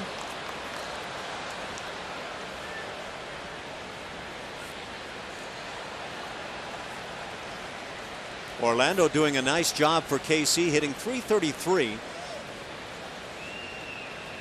And as is the KC way, no home runs on the season. In fact, the Royals at 5-2 haven't done a whole lot offensively. Again fouled on the right side. They are 11th in the league in runs, 10th in home runs. These guys play right into that theory. Pitching and defense wins championships, huh? Yep. And defense is a big part. But if I were to say what my feelings were from last year, the World Championship year, I'd say bullpen was the #1 critical element. Maybe the defense creates that a bit, but they've got some great arms. Yeah, the bullpen numbers they bring out are ludicrous almost. And their bullpen, Kansas City's, pitched more innings than any other bullpen in the American League last year. So usually when that happens, you see some problems toward the end of the year. So fatigue sets in, yeah. So where was that fatigue last year, and is there any chance it shows up this year? Well, that's what you're curious about, playing back-to-back seasons, going that deep into the season. Both years they went to the World Series. First they lost to the Giants, and then they won the World Series last year, and that could show some wear and tear. Altuve to a knee to make the play. Second out, moving into 3rd is Infante. And back to the top with Alcides Escobar. And take a look at that KC bullpen. And they were not shy about saying, look, we just want our starters to go 5 innings. We have no problem with that. Give us 5 strong innings. Give us a little bit of a lead. Keep the ball game tied, because when these guys come in, you see the rankings. That says it all right there, that they are going to shut the door. 539 and a third innings, Ash. That is mileage. That's using the guys. And I wonder, you know, that's fine for a manager to say that when everything works out. And maybe it's accurate with KC, but you wonder at what point will that impact them on the negative side. Ground ball back to the mound, and Feldman with the play stumbles, but gets the out at first base, and that'll do it. Infante stranded at 3rd base. We've played 4.5. Still a scoreless game.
Sports is presented by Southwest Airlines. Transparency, low fares, nothing to hide.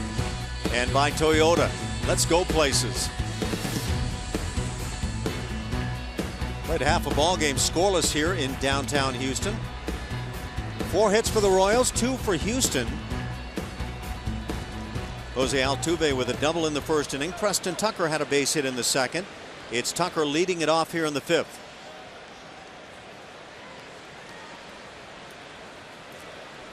Royals play a shift on Tucker. He found the hole between shortstop and second baseman with that base hit. Ventura with the leadoff strike. Breaking ball to start it. Preston Tucker has been swinging the bat very well. Hitting .353. And driving the baseball. A couple of home runs already. He's got an OPS on base plus slugging of 1303, and probably be inclined to wrap that up and take it at the end of the year. That would be impressive. Along with the MVP award. Right? You'd have to. Did you see Tyler White's at 15-10? Yeah. Yeah. So you'd have to fight him for it. Maybe you don't get the award without some kind of a tight race vote. Still pretty impressive to have a couple guys in your lineup well over that 1.0 mark. Blummer, you were talking about the defense of Kansas City. This is the Royals' 8th game of the year as we look at Tyler White. They have 1 error. Hot shot to the left side. Right there is the third baseman, Moustakas, to make the play. So just hitting in poor luck. Carlos Gomez with some of his success against the Royals in Ventura last year. That was in Game 4 also. Got one of those hanging breaking balls. Went out there and made a deposit out there in left field. Some recent success against Ventura. I'm sure he would love to do that right now. Gomez hit it sharply as he grounded into a double play in the second inning. Has a big swing. Down in the count 0-1. That 1 error for the Kansas City Royals from Lorenzo Cain, the center fielder. No way. No errors in the infield. That's where you expect it to be. Nothing happening behind these pitchers. So that's good reason to have a lot of success as a team pitching. Such a luxury as a pitcher to have guys like that. Royals come in with an ERA at an even 3, 4th best in the league.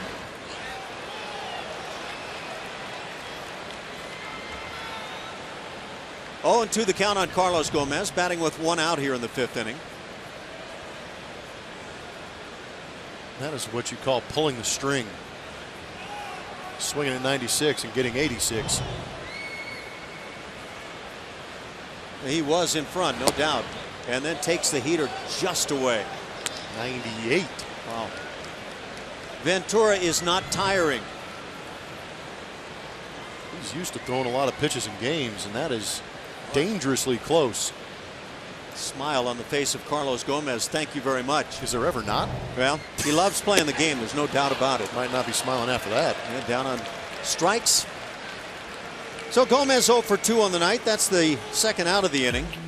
Celebrate Jackie Robinson Day with the Astros this Friday and enjoy a special pregame ceremony honoring Jackie Robinson's legacy and celebrating diversity in baseball. Purchase tickets by visiting Astros.com or calling 1-877-9-ASTROS. Keuchel's throwing on Friday too, isn't he? See, it's 3 today, 4.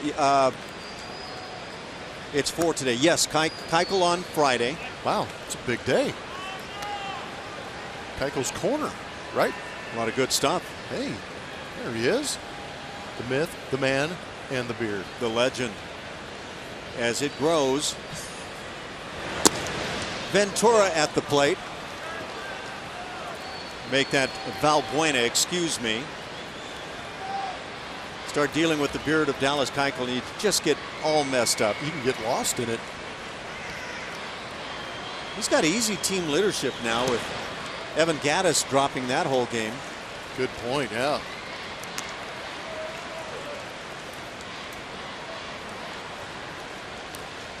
Some strong efforts in the stands. Looked like cleanup hitter material to me. Good call. Ventura's painting it pretty well. Has a 3-1 count now on the 8-hitter. Jason Castro waits on deck. It's good. Sorry, I was just going to say it's a good time for Luis's first homer of the season right here. Could use it. Got the changeup 3-1. Yeah, with that green light, he was ready to take the hack, and you're right, the changeup just leaves him in front. And you wind up beating yourself up. Oh my goodness, that's right off the ankle bone. The one spot you don't have the protection is where you get hit. Now the good news is that baseball's not all that hard. He won't be hauling that around for the next 2 weeks. I'll tell you what, that just tears you up. We'll catch up on that ankle burger. I'm going to go Thousand Island. I've kind of leaned in that direction recently. Well, that's how I know you're West Coast. Oh, yeah? Yeah. I'll take that in a good way. Oh, darn right. So Valbuena deemed to be okay. He will hobble back in.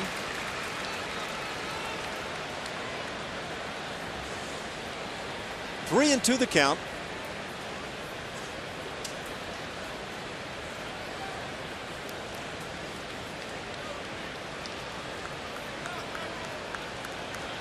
Again, the Astros just a couple of hits.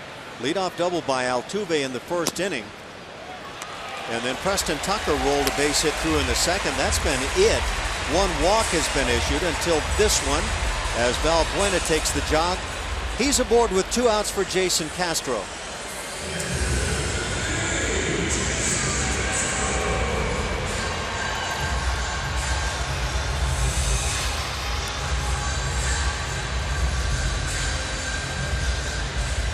Castro picked up that other walk, that in the third inning.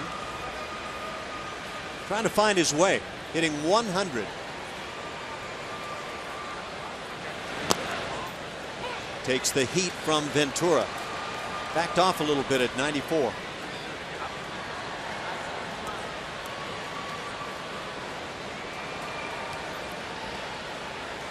You always hear the saying, it just takes one as a hitter to square one up. He had that triple on opening day. You thought that might have been the one that locked Castro in. But he's had some tough matchups here in this Kansas City series. Right back with the heat and throwing it by. 0-2 the count. Nice quick slide step, by the way, from Ventura. Saw that earlier in the game from Ventura with a runner at second base. I believe it was Springer with Altuve on second. Did a quick slide step and then flipped a breaking ball up there and completely locked up Springer on it. Sometimes that quick jump to the plate sets up the off speed very well. There's the breaking ball, called looking. So Castro down on strikes. That's 5 now for Ventura as he gets through the 5th inning. And we remain scoreless.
At Minute Maid Park as we move to the top of the 6th. Join the Astros at Minute Maid Park on Saturday, April 23rd as they take on the Red Sox. 10,000 fans will receive a Carlos Correa replica jersey, white jersey, presented by Waste Management. For more information, visit Astros.com or call 1-877-9-ASTROS.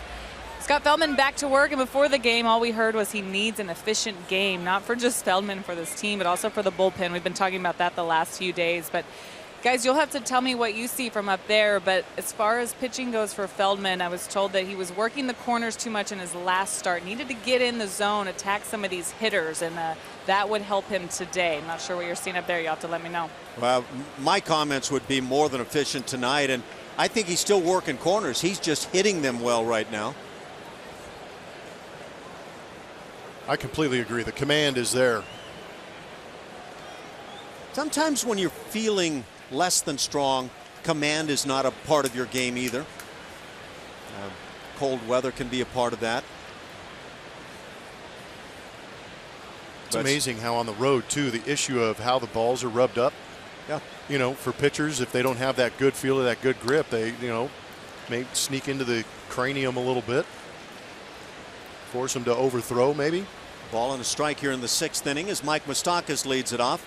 To be followed by Lorenzo Cain and Eric Hosmer. That's 2-3-4 for the Royals. And a very well-pitched game, Scott Feldman and Yordano Ventura. Ventura just flat out dominating with the fastball up to 97 tonight. I saw one at 98. 98. Yeah. Crazy. Moustakas has doubled in 2 at-bats. Hitting .233, off to a slow start. A big part of what the Royals did, not only offensively but defensively last year. Well spotted. There's that edge, but spotted perfectly.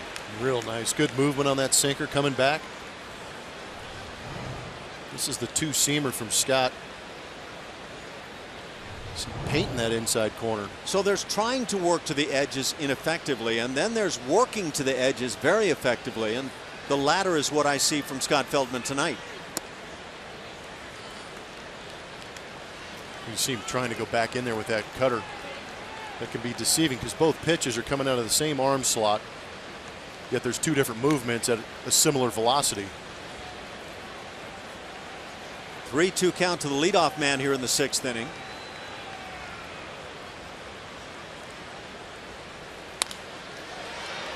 Hit on a line to right field. Springer battling the new lights here at Minute Maid Park, and eventually from a knee makes the play, and out number 1.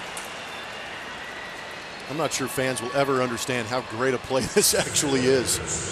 It is not easy under any circumstances. If the ball ends up in the lights, you are fighting for dear life to make that play, and I really appreciate, and I'm sure Scott Feldman does too, that Springer hung on that long and figured out a way to make that an out. We've seen guys through the years, and maybe legitimately, but quit on the play. You just feel defeated, but Springer hung in there and made the play you talk about. And a big out number 1 as Lorenzo Cain comes to the plate. Cain off to a slow start, hitting .185. 0 for 2 on his night, but had the big swing last night, a 1st inning 3-run dinger. And that's all the Royals would get, but it would be enough. Hey, you get a couple every now and then. High strike on occasions and little noise coming out of that KC dugout. It's one of those ones during the game you're like, wow, that must have been high. You go back and check the video. Might have caught the zone.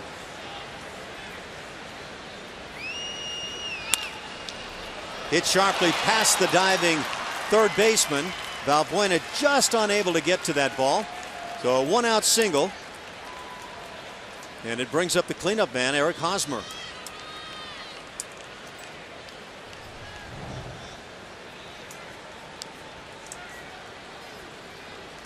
Good rip. Ball hit hard. Valbuena had actually a pretty good jump on it.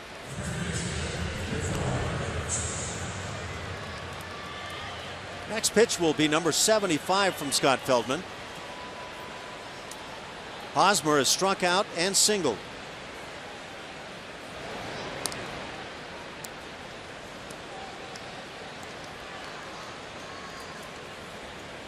Lorenzo Cain does run well.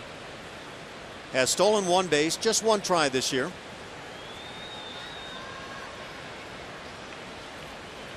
Big hole on the right side with White holding at the back. Into right center field, nobody is there. It's going to drop for a hit. Gomez will get it back in, but not before the Royals have runners at first and third with one out. And the 5-hitter Kendrys Morales comes to the plate. We talked about how the Kansas City Royals don't hit a lot of home runs, but they do a great job of putting together great at-bats and finding a way to get on base. Back-to-back knocks here from Cain and Hosmer now. Ball not crushed. You see the outfield shifted the other way against Hosmer when we showed you that spray chart, how he does go up the middle the other way quite a bit.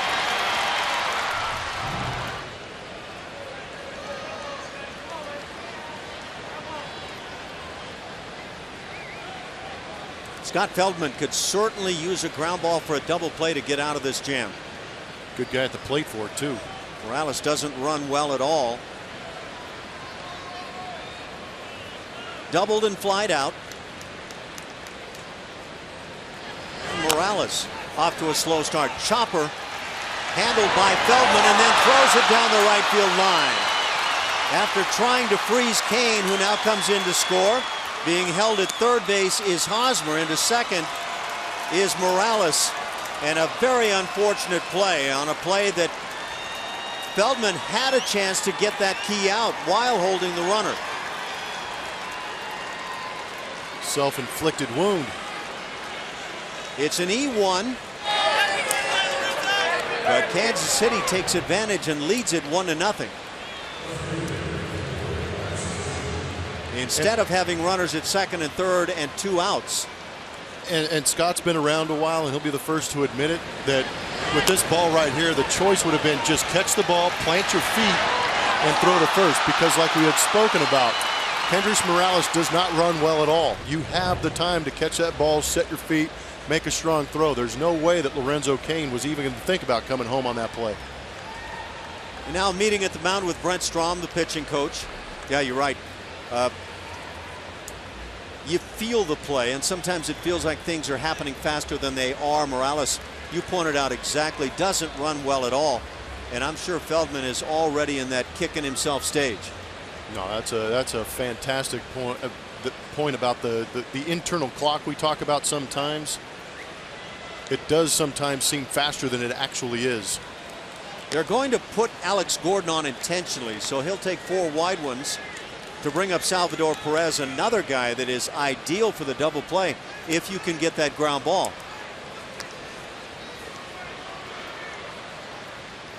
Do you feel it's necessary anymore to throw 4 intentional balls? You know, I've thought about that through the years. I'm kind of on the side of just telling him to go to first. I mean, it's not a huge chunk of time, but it would speed a little bit of things up. And I'm not sure how it goes to pitch counts or if you want to go that far, but I'm kind of over it. You know, on the pitch count, you're going to tack on 4 pitches that did nothing for your arm. Yeah, I mean, 2 really? or 4, yeah. And yeah, I think I'm with you on that one. When's the last time you've ever seen, if ever, a ball get away from the catcher? Maybe Larry Anderson back in the 80s. You're going to hear about this, aren't you? And that could be it. So bases are loaded. 1-0 Kansas City. Perez at the plate. And the shift on, but Altuve playing near the bag at second.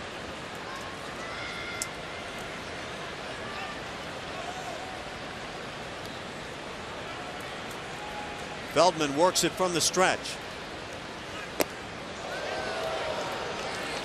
Tries to tie up Perez. Great way to induce a weak ground ball. And he's gotten in on the hands of Perez earlier in this game. Try and tie him up, get that weak ground ball. Perez hitting 192, 0 for 2 on his night.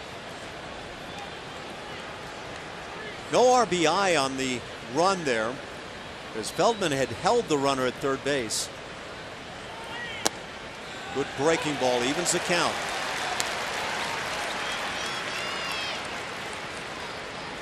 And Perez in this situation is all he's thinking about is that runner at third base. 1 out, try and get something elevated. He can drive to the outfield.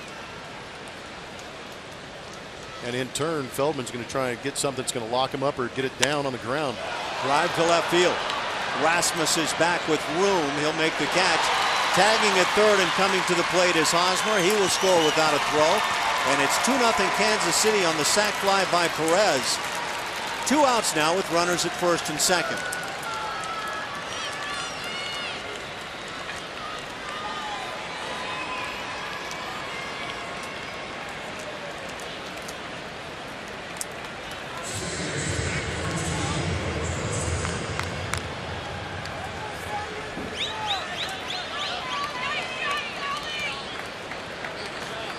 Omar Infante, the 8-hitter, will stand in. But some damage done here in the inning. Now that run would have to go as unearned, as is the first one, and anything that would score here in the inning.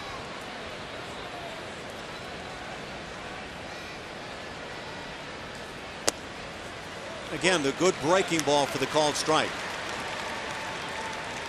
A great antidote for a team that is a good first pitch fastball hitting team.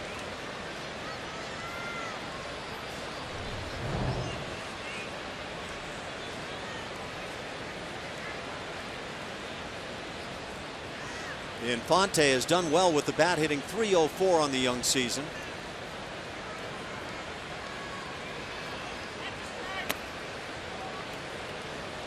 Bends one low. Ball and a strike. The inning started with Moustakas lining out to right field. That tough play for George Springer. But then a base hit by Kane. Hosmer also a base hit. Runners at first and third, and then the ground ball back to the mound on that third base side. Morales hit it, and Feldman simply threw it down the right field side.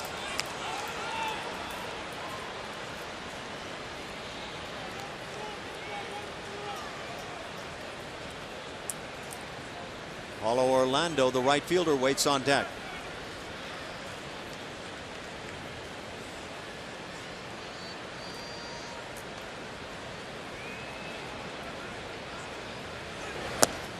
And now 3-1. I'm getting in that nibble mode right now. Infante, not a big guy, but does have 4 career home runs against the Astros. 46th game lifetime against Houston. And a .246 batting average.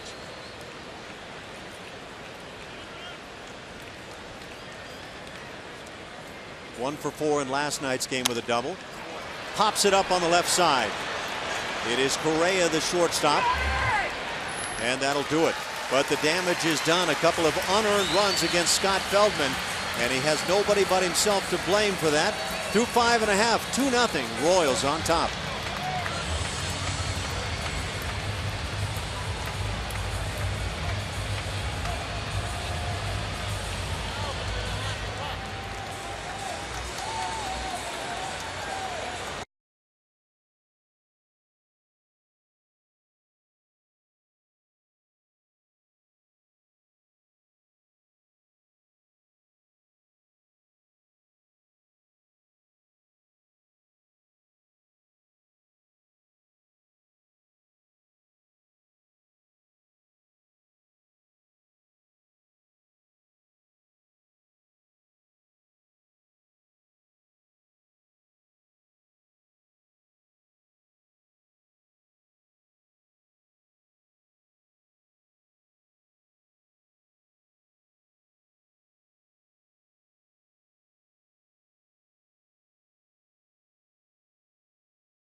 Some fun. The Royals have 2 runs. The Astros have none as we go to the bottom of the 6th inning.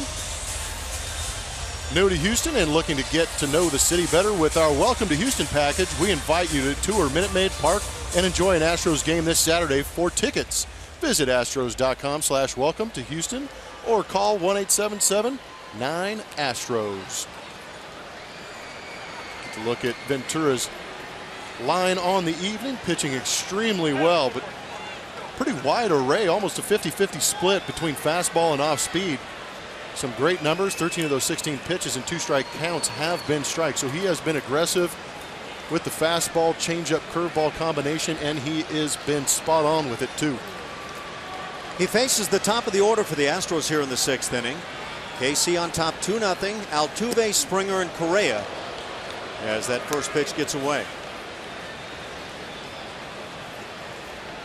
Altuve 1 for 2 with a double, hitting .265.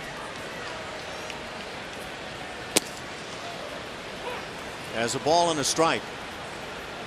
It's a tough guy to try to get something going against when he's sharp like this. No kidding. Look for the hanging 98-mile-an-hour fastball. Exactly. You know, you tell guys, you know, you got to dial it up, but he's bringing the other pitches as well. Well, the second you get the timing down on 98, pulls the string on that changeup. Yep. Not easy. Not easy at all. And that's the assignment right now. Bottom of the 6th inning. Hammer deep left field. Get way out of here. See ya, darling. And the Astros get on the board. It's now a 1-run game. Jose Altuve with his 2nd home run of the season, and they have both been long bombs. Well, Ash talked about dialing it up. That is what you call dialing it up. And if you guess right, and you have the quickness like Altuve does to get the barrel to it, it is going to go a long way. And Altuve early in the season with the 2 bombs he has been showing some prodigious pop. I believe that ball got up on the tracks, did it not? Yes.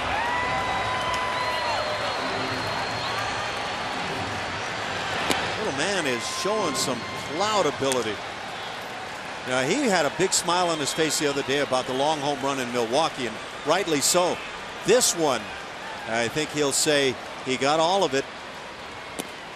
Springer stands in, takes a strike. It's 1-1. And you talked about taking a direct route to the baseball. When we get a chance to see a replay on that, you're going to see an extremely direct route to the baseball. He took the head of that bat and destroyed that pitch. Look at him. A little snarl on his face like, yeah, I got it. You know what? As he starts to believe Springer taking one of his weakest swings right there, it's 1-2. But as Altuve starts to believe, you wonder, is he capable of pushing to 20 home runs this year? In this ballpark, having 81 games here, I would take a chance on possibly doing that. That's a great point. Got the Crawford boxes to be able to deal with. Well, Springer down on strikes, first out of the inning. Let's take a look at Altuve. Just watch the barrel of the bat. I mean, that's a fastball up, too. That's not easy to get to. That is quick, direct, and that's that length through it. As soon as you get to that contact point, as quick as Altuve does, then you just release all your energy through it. When you square that up, good things can happen, and that was gorgeous. Yeah, so we've kind of looked at a couple of styles tonight, and that for Altuve is what you've talked about that you were taught all the time, is direct to the ball as you can get. Carlos Correa 0 for 2 on his night and hitting .333. Has the 3 home runs that he hit early in that first couple of ball games in New York. 6 RBIs for Carlos. So the Royals with 2 unearned runs. The Astros respond quickly, but there is more response needed.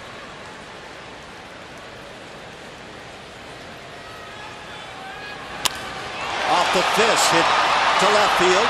Not quite to the warning track. And out number 2. Academy Sports and Outdoors and the Houston Astros are hitting home runs for Houston. This is benefiting the Houston Children's Charities. 14 home runs, tied first in the American League. have homered in 8 of the first 9 games. And that is what the Astros do. We talked about the differences in offense between the Royals and Astros, and the Astros bomb their way into games. Colby Rasmus at the plate. Tony Sipp loosens in the Astros pen in right center. The Astros started the night with 13 home runs, best in the American League, and they add to it. Only the Toronto Blue Jays had more home runs last year than the Houston Astros, just by a margin of 2. The Astros hit 230 bombs a year ago. So where Kansas City did it with the bullpen and defense and winning close games, and there's something to that. I'm not sure it's anything you can put your finger on, but the Astros did it kind of a team effort. They had a good bullpen, there's no question. The starters did well. The defense played well, and they slugged it and ran the bases. And I thought it was fun to watch how the bullpen kept games close enough for these big bats of the Astros to come and win games late in the games last year. That was a lot of fun to watch. Colby Rasmus draws the 2-out walk. So some speed aboard for Tyler White.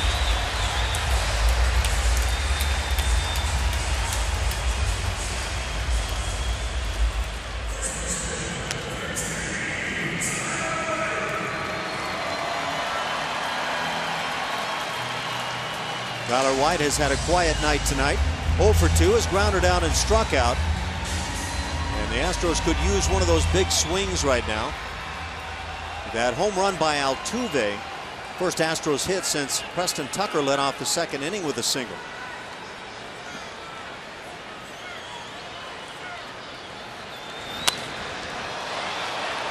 Popped on the right side and back to the seats. There's that swing first mentality you talk about with Tyler White. Aggressive on the fastball early, and I'm sure he told himself, if I get a fastball in the zone first pitch, I'm going to attack, and he sure did. We've talked about guys that take that mentality of, I'm going to drive in runs for my team. That's what I see Tyler White as. I completely agree. And you saw it last night when he took that hanging breaking ball, went the other way, drove in a run. Great approach, too. 0-1 the count. Infield, fairly straight up. Ooh, good take. Off speed and somehow takes it for a ball.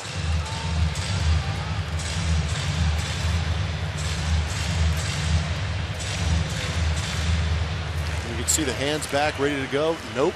Recognizes ball down. There's that changeup you talked about, man. And he has a good one. That thing is filthy. And off of 94 to 98, you just can't understand until you go up there and try to deal with that, what that does to you. And I really appreciate how quickly his arm comes through in a similar action as a fastball. And that's exactly right. It completely sells it. Pat Neshek also warming up alongside Tony Sipp. No, that's the selling point. That arm action. See it all year long with Dallas Keuchel. Got a great changeup to go with his fastball. Rammed into left field. Solid base hit. First of the night for White. Stopping at second is Rasmus. And the Astros try to keep something going here in the 6th.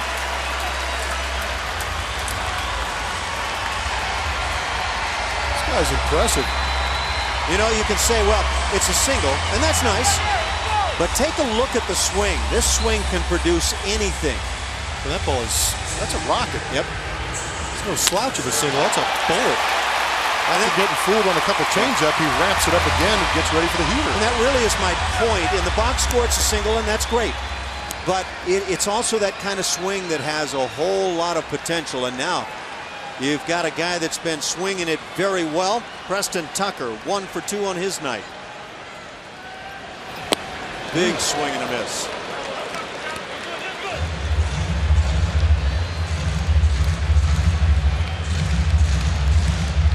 I think this guy has come on a mission this year. I think he's trying to take a big leap forward.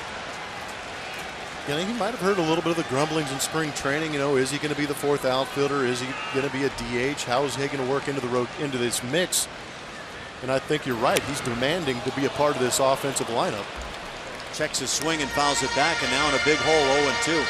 Yeah, at the middle part of the spring, I wasn't sure if Preston Tucker was going to make this team. And he had a lot of value last year. I agree. He accepted the role. He's a young kid, good hitter, gets called up, and he accepted the role of being that guy that comes off the bench, faces some tough pitchers late in games. That came up with some big hits. And we talk about White being dangerous. Well, Preston Tucker is very dangerous. Runners lead. Just inside. Good take. Home plate umpire Eric Cooper watching it all the way as we see Neshek and Tony Sipp.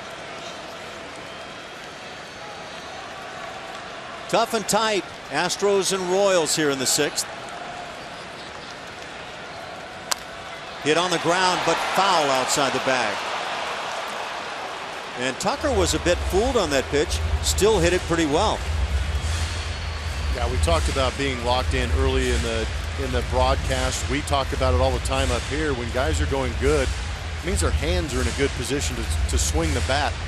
Lower half can leak out a little bit because it reacts to the pitch, but if the hands are back, you'd still be able to get the barrel on it like Tucker just did. Dead on. That lower half has to get something created, and then the hands stay in position to get the job finished.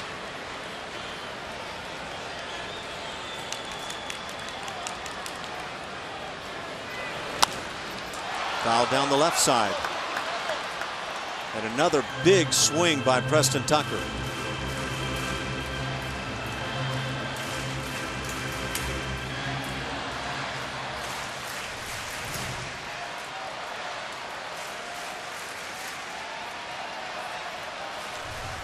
It's amazing what position hitters can get their bodies in as they try and attack that baseball. Well, he gets that stiff front leg. I love it. Just works hard off of that thing. Tough assignment. Change up, and he still gets a piece. Well, Tucker's done something that not too many Astro hitters have done in this lineup, has actually been able to spoil that pitch. Getting a piece. I mean, yeah, literally. That's a swing and a miss pitch. It is.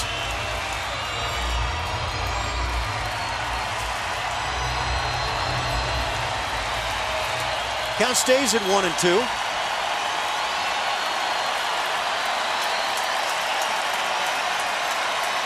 And the crowd behind Tucker. Hit on the ground up the middle, and it kicks off the shortstop. Everybody's going to be safe. Rasmus stops at third, and the bases are juiced as Carlos Gomez comes to the plate. There is the second error on the season in game number 8 for the Kansas City Royals, and the first by an infielder. Wow. That was crazy. That blew me away. But Escobar kind of sat back on that ground ball. When an infielder sits back, I mean, he gets on his heels a little bit. Let that ball play him, and you can see where he tried to catch that ball deep.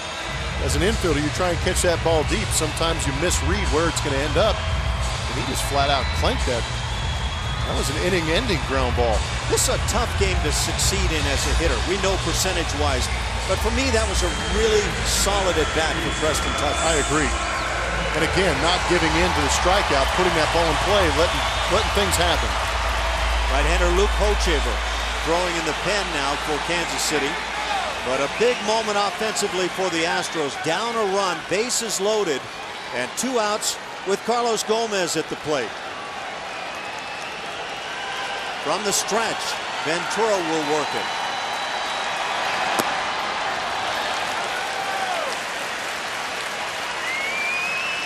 Rasmus at third, White at second, Preston Tucker at first.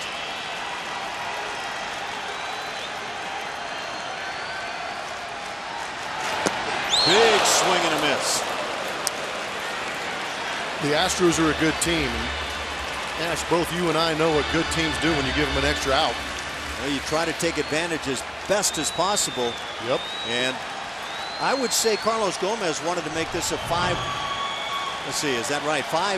game. Trying to bunt now and bunch through it. 1-2 the count. From one extreme to another from Gomez.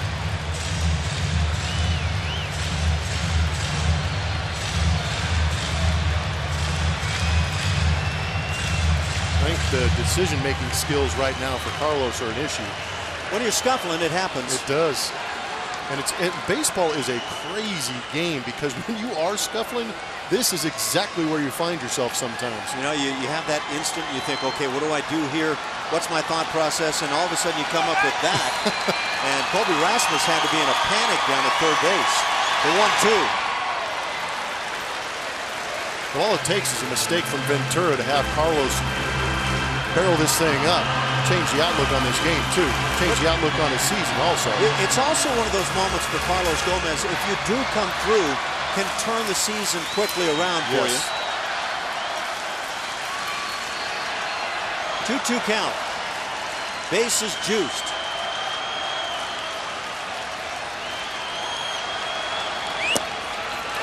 And now 3-2. That'll put the runners in motion. And a lot of the folks here at Minute Maid Park on their feet and now coming to their feet. Just about everybody in the ballpark.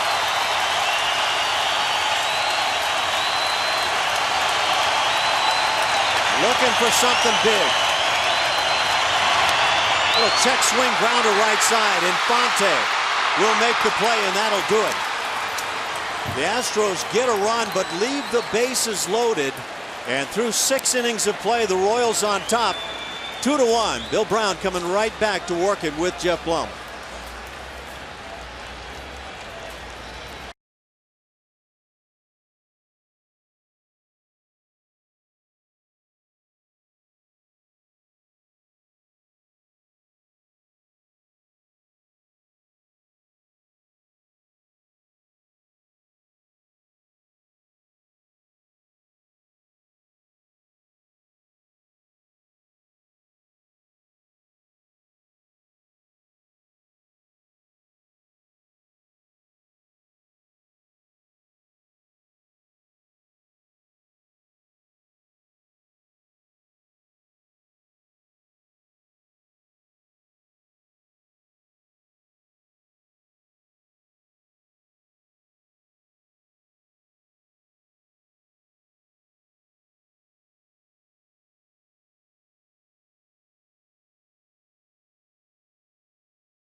It's 2-1 Royals in front of the Astros.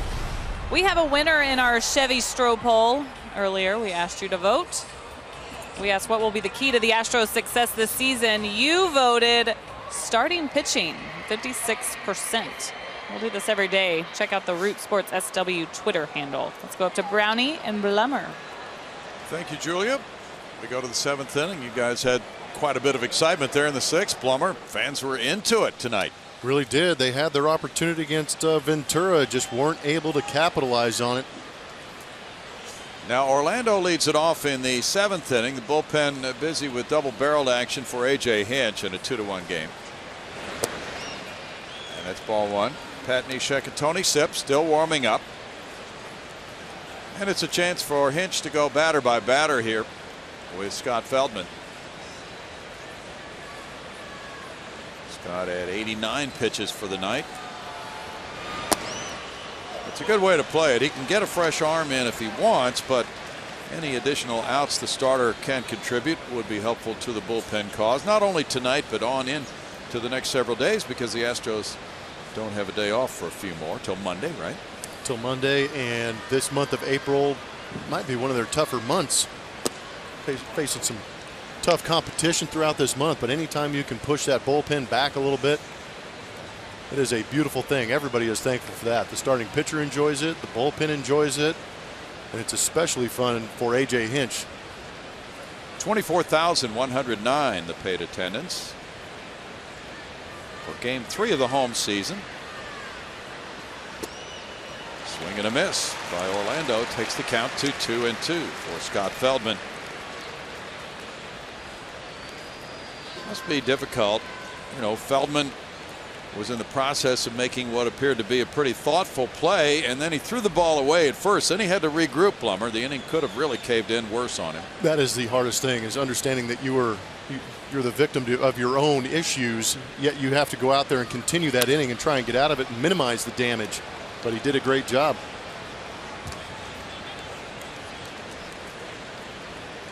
It's Kansas City club. So difficult to beat, back-to-back American League champions, and just playing with such efficiency. Isn't that the truth? They got a real good idea of what they do well, and they do it day in, day out.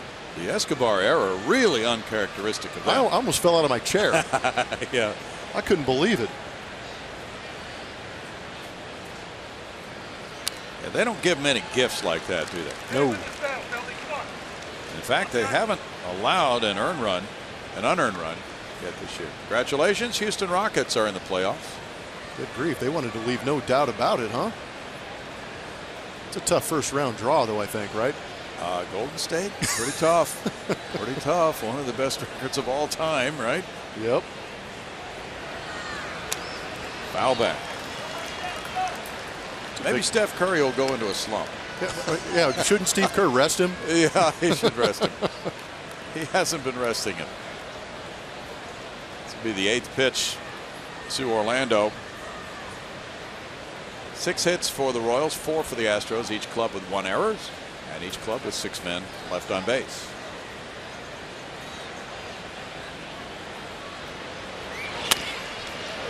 One hopper, Altuve over to Tyler White. He was really hurrying to get over first base. 1 out. One of those things you kind of miss unless we show you a replay or you're here at the ballpark. That kind of a mad scramble that goes on for an infielder to get into position to make a play sometimes. Yeah, and these shifts really create issues for the first baseman, being pushed so far off that bag. See on the right-hand part of your screen, as soon as that ball is hit, big Tyler White has to put his head down, get to that bag early, and give Altuve a good target. Escobar has hit the first or second pitch in all 3 of his at-bats tonight. He takes one. How about that? That goes against the grain. And it happens to be a strike. In the playoffs, he hit .533 leading off games last year. That is just ridiculous. That is kind of bizarre. 1-1. And they kept throwing him first pitch fastballs to start games. I told that stat to Mike Stanton while I was hanging out the first couple innings, and he was beside himself. You know, somebody didn't get the scouting report. Yeah, in a postseason game, they don't have a scouting report on you. They could have a better idea. 2 balls and a strike. Well, we'll have to check him out tomorrow night, because last year he hit .364 on the first pitch of the ball game. Wow, that's why he's swinging. Obviously a big part of his game. Well, we thought Altuve swung a lot early and often. True. I think Escobar might have stole the show with that. Sounds like it. Right on the edge for a strike for Feldman. 2 balls, 2 strikes.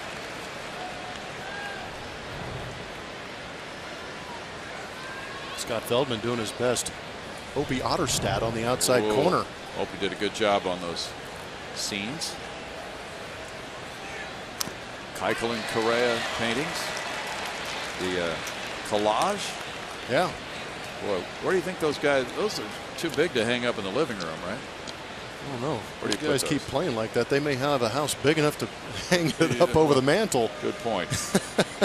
Yeah. But they are large.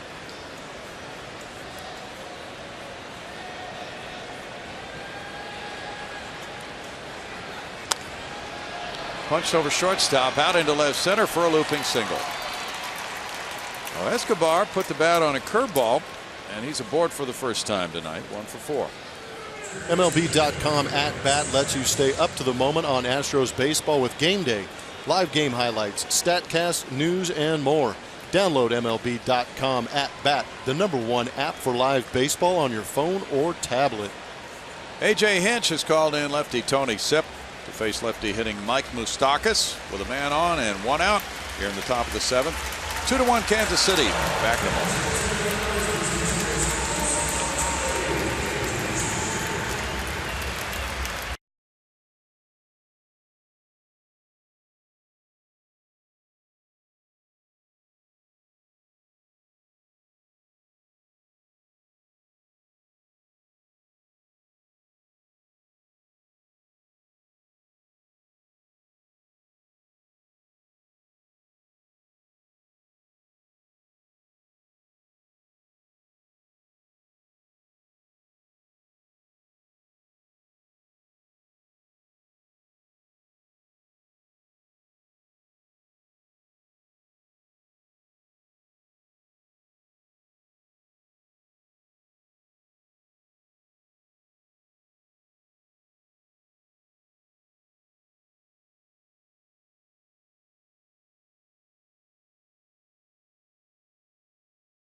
By 2-1 over the Houston Astros.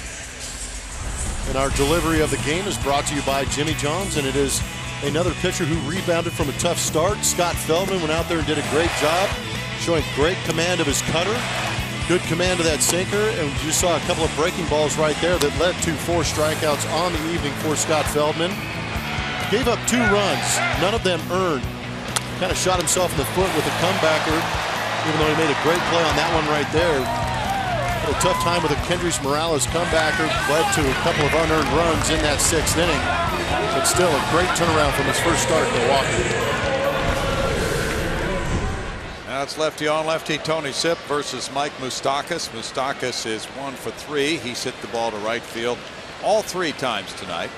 Infield shifts around with a runner at first, Escobar. Sipp delivers, and it's ball 1. Tony pitched in the opener of this series Monday night. He allowed a 2-run homer to Kendrys Morales. In 3 games, he has an ERA of 9 in 3 innings. Gave up a single to Eric Hosmer before the 2-run homer in that 8th inning of the 8-2 win Monday night.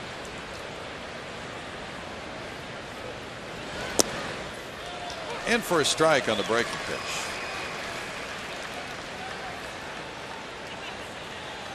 Moustakas has had full counts now, each time up.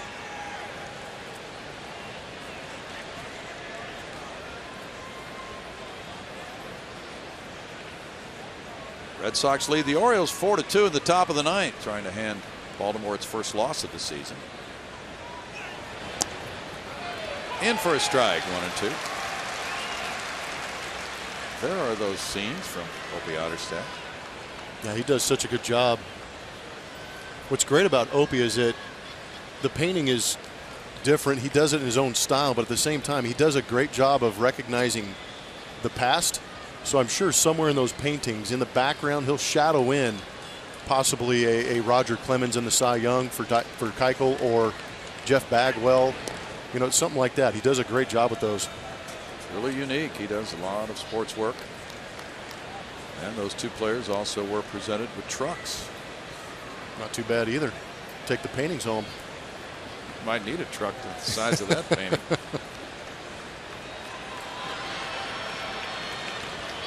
Gomez is in left center field for Moustakas.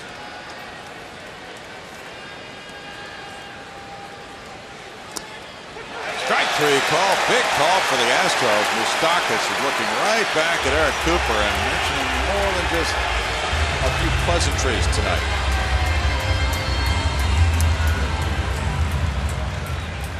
Came back, got that inside corner. It's a 1-batter appearance for Tony Sipp. And now it swings back to the right side. Pat Neshek has been warming up for the Astros. He's headed in with the score 2-1.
The 2-1 Royals over the Astros. Join the Astros at Minute Maid Park for their game this Saturday against the Tigers, as 10,000 fans will get an Astros trucker cap presented by Smile Generation. For more info, visit Astros.com or call 1-877-9-ASTROS, guys.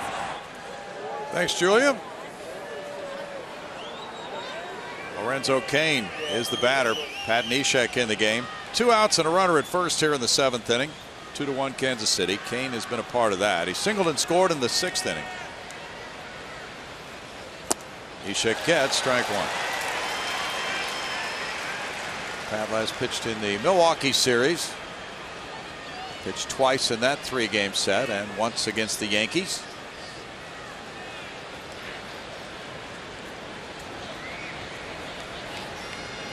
Cain got the hit to left field in the 6th inning to start that rally with 1 out. He takes and it's 1-1.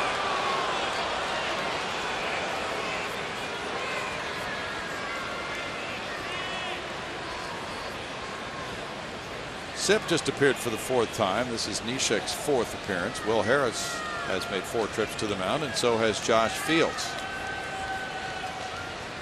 in the first 9 games. 2 balls and a strike. Scott Feldman threw 102 pitches, 62 for strikes.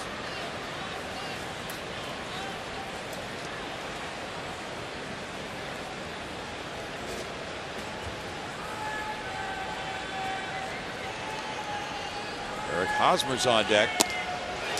In for a strike, and it's 2-2 to Cain. Cain really turned on that inside pitch for his first inning homer last night. Yeah, he did, and right here it just looks like he's having a tough time picking up the ball out of Neshek's hand. Most hitters do. It's a funky delivery coming at you. Struck him out in the 7th inning. No runs, a hit, and a man left. At 7th inning stretch time, it's a good one. 2-1 Kansas City.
presented by authority of Houston Astros, LLC, and may not be reproduced or retransmitted in any form. And the accounts and descriptions of this game may not be disseminated without the express written consent of Houston Astros, LLC.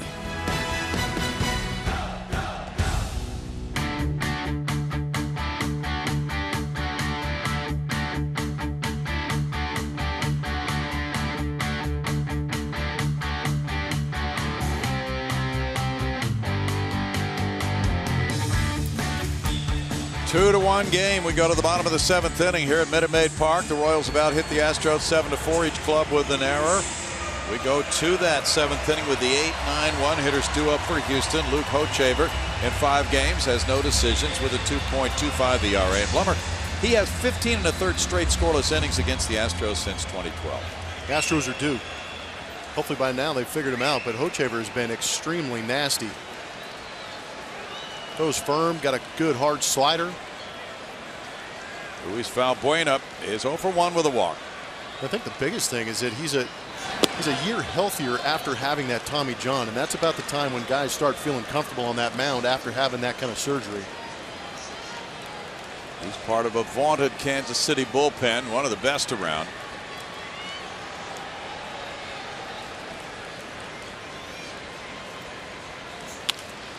Out to center field. Kane is coming for it. And there. 1 out. Ken Giles warming up for Houston. Yordano Ventura threw 99 pitches, 62 of them for strikes.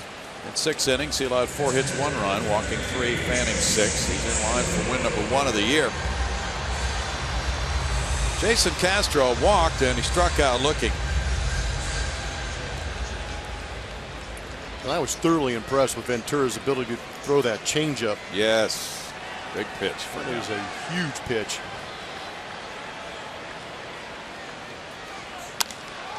Castro out to right center field. This ball well hit. A long flyer for Castro. It bangs off that advertising, and he's going to go for third. Around second, headed for third. Here's the relay throw from the outfield, and he's safe. Close play at third base. Well, the relay was a strong one. I think Escobar made that throw, but it was right on the money, Blummer. That was an excellent relay, and second triple on his homestand in 3 games for Jason Castro. Might be this year's Evan Gattis, but he gets a hold of an off-speed pitch, drives into that gap. It ends up rolling on top of Taos Hill. We talk about good defense. Part of good defense is having good relay also. It was a good throw into Escobar, who threw a rocket into third base, but Castro slides in just before it. Castro takes over the club lead in triples with 2. Now the infield comes in. Pinch runner Jake Marisnick takes over at third base for Castro. This is the potential tying run. And Castro leaves the game after reaching twice. Altuve has a double and a homer, and that was a home run up on the railroad tracks. Big situation here with the Astros trying to tie it. Springer on deck. Hochevar pitching for the 2nd straight night. He worked the 6th inning last night. He got White, Gomez, and Gattis.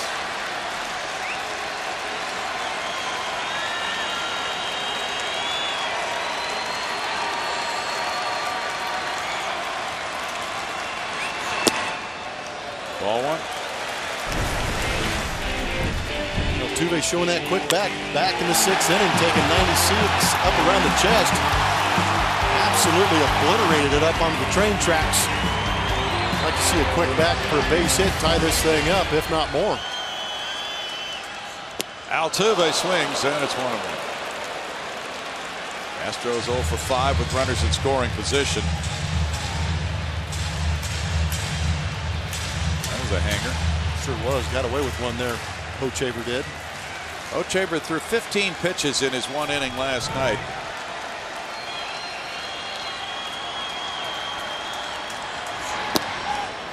And the curve comes in for a strike, making it 1-2. Luke had that Tommy John surgery in 2014. Generous call there from Eric Cooper. Marisnick He's looking out at those infielders, and they are in tight.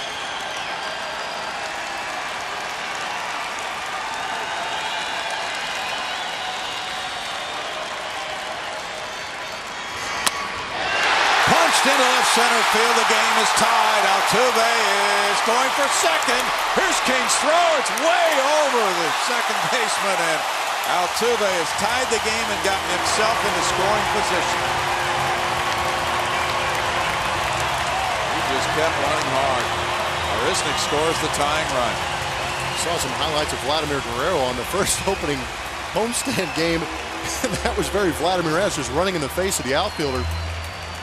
But I'm sure that Altuve saw Lorenzo Cain Cadillacing to that ball, decided to take advantage of it.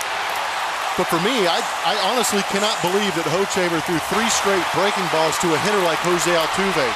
Altuve, once he recognizes a pitch, has the ability to adjust to it immediately, and he threw back-to-back. I thought for sure he'd come with the fastball, maybe elevate it, but hung that curveball out over the plate, and the Astros scored their first run against Hochevar in 15 2/3 innings. Altuve back to second. Springer's the batter. He's 0 for 3. Very big hit for Altuve. His 3rd hit of the night. 81st 3-hit game.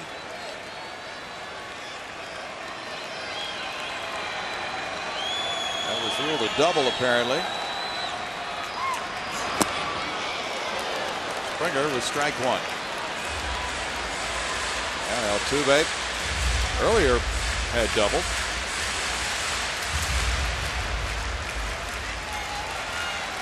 Well, this Kansas City club, known for playing airtight defensive baseball, has made a couple of mistakes.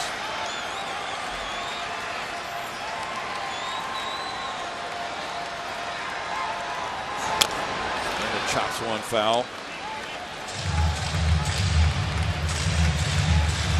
No balls, 2 strikes. There's no better definition of aggressive base running than what Altuve provides. Well, it's aggressive, and in looking at the replay, it's pretty intelligent too, because he's running with his head up, watching where the ball is at, and he realized that Lorenzo Cain had a long way to go to his right to get that ball and wasn't being as aggressive as Altuve had thought he would be, so he took advantage of it. Well, Altuve now has 2 doubles tonight with that homer. It was ruled a double. Here's a good look at that 3rd breaking ball. Altuve smokes it up the middle, but look at the head up. Eyes are on the ball constantly, and he has that mentality straight out of the box. I'm going to go for 2 until the outfielder stops me. Lorenzo Cain did not stop him.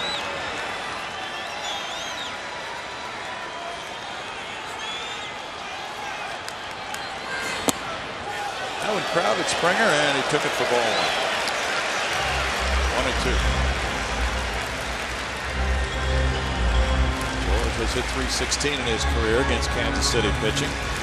Carlos Correa's on deck. A triple by Castro with 1 out, followed by a double by Altuve, and the Astros have tied it 2-2.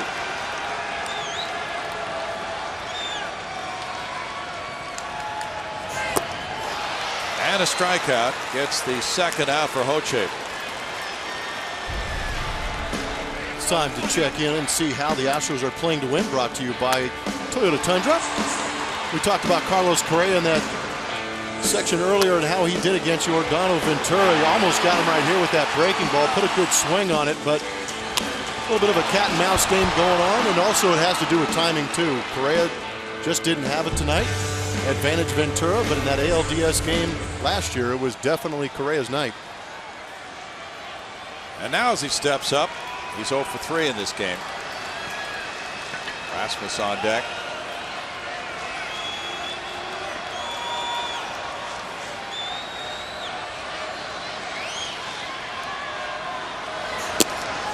Ball 1 is outside from Hochevar. And last night's game might have an influence on tonight's game in the sense that Hochevar is coming back for a 2nd straight night. Kelvin Herrera threw 17 pitches last night in his 1 inning.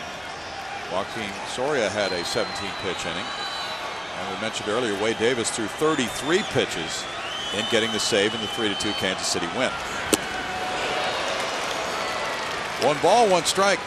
And in pointing that out, I've got to imagine that Davis is down. It's tough to throw your closer back-to-back nights after throwing 32 pitches. That's a rarity. And apparently we're hearing that he made a comment after the game that he's going through a bit of a dead arm stage. I'm sure that made Ned Yost extremely happy. No. Try and get that out of the way in spring. Yep. Foul back. 1 ball, 2 strikes to Carlos Correa.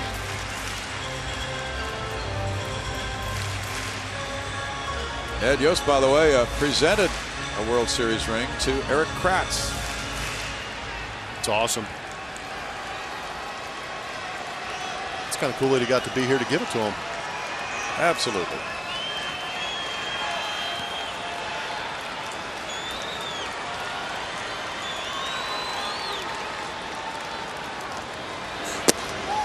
And for strike 3, and that ends the Astros 7th inning. They tied with a run on 2 hits. Castro powers a triple to right center, leaves for the pinch runner, and Altuve drives in the tying run with his 3rd extra base hit of the night. 2-2 after 7.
All tied at 2 here at Minute Maid Park, top of the 8th. It's time to name that Astro. Brought to you by your local Honda dealer. Here are your clues. 9th overall pick by the Royals in 1986. He played 3 years with the Astros and 3 seasons. He was hitting over 300. Who is this Astro? Tweet us your best guess. We'll let you know a little bit later, guys. Thanks, Julia. We move to the 8th inning, and Ken Giles is on the mound. He allowed 2 homers in his first 3 games. Previous 2 seasons, 3 home runs allowed. His most recent outing Saturday against the Brewers brought a shutout inning. And that was 1-2-3 against the 3-4-5 Brewer hitters, Sprawn, Lucroy, and Carter. Now Eric Hosmer takes his first pitch, and it's strike 1. Hosmer's 2 for 3 tonight. Kelvin Herrera's warming up for Kansas City. Pat Neshek threw 5 pitches. 3 for strikes. He got a strikeout on Kane. 1-1. Tony Sipp threw 4 pitches, 3 for strikes, and getting his man Moustakas on a called 3rd strike. Herrera warming up there as Giles goes to work.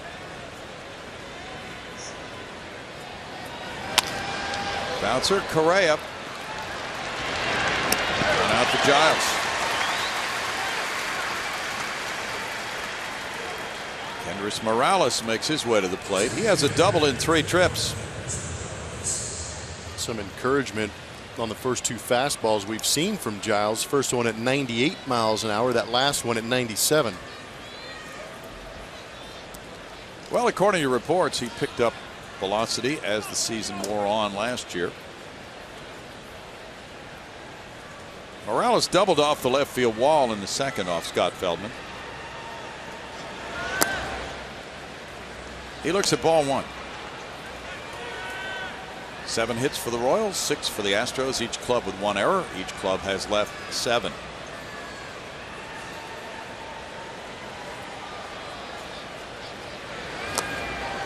Oh, that's a devastating pitch. Oh my gosh, that was borderline Kerry Woodish.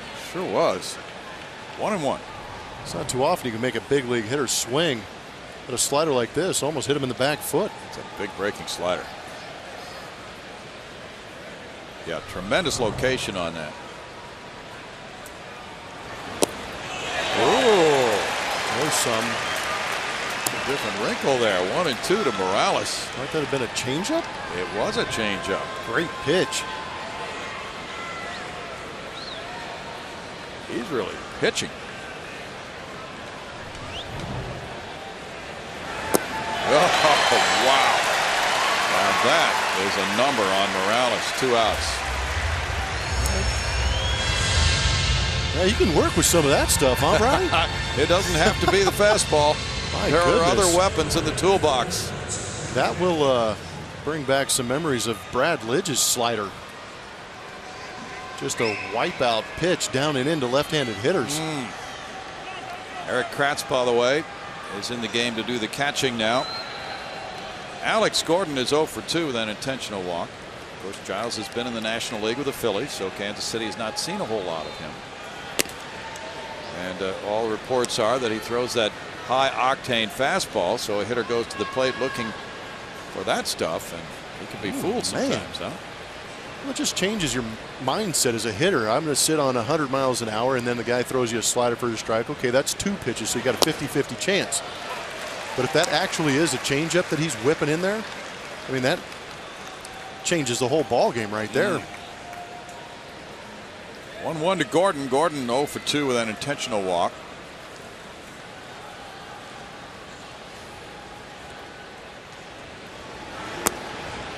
He lays off. 2 balls and a strike. Salvador Perez on deck. Good ball game tonight. I think they've all been great ball games. It was a tough loss last night, but the Astros did have their opportunities to beat this bullpen, but Kansas City's bullpen do what they normally do and close the door. 2 balls and 2 strikes. There's that pitch that we were talking about. It kind of acted like a changeup, but it is a slider. You can see by the rotation, just backs up a little bit. Okay. It's also known as a cement mixer. Doesn't really have much break. Kind of spins in there like the drum of a cement mixer. 3-2. It's the toughest pitch in baseball, Brownie, because you're waiting for the break and it never does. Yeah.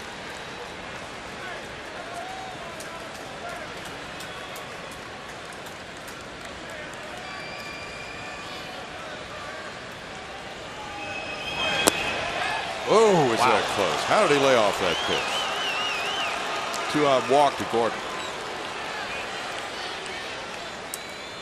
I truly believe that there are some times that even the umpire gets fooled, and this might be one of those times. Perfectly placed on the bottom part of the zone by Giles. Deserved the strikeout. A 2-out walk brings up Perez. Perez 0 for 2 with a sac fly. Ken Giles, 25 years old, was born in Albuquerque, New Mexico, went to Yavapai College. 7th round pick of the Phillies in 2011. The infield shifts around for Perez.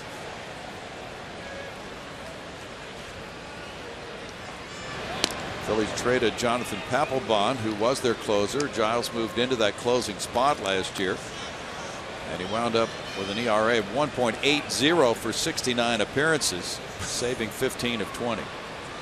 That's pretty good. He gave up 59 hits in 70 innings, struck out 87.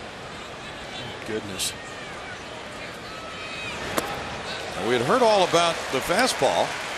You know, his nickname is 100 Miles Giles. He's been clocked at 100.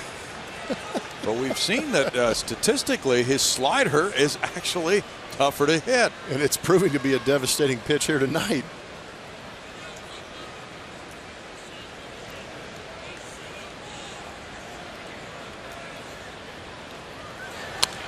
Now back.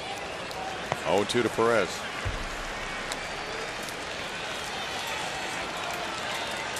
He's a young kid, traded it early in his career. I'm sure he's still trying to get comfortable with his surroundings. And we talk about it all the time, how unique this Astros clubhouse is right now with this group of guys who treats everybody as an equal. So I'm sure he'll adjust rather quickly and enjoy his time here. You bring up a good point, though, about the first time a player switches organizations. It can be unsettling.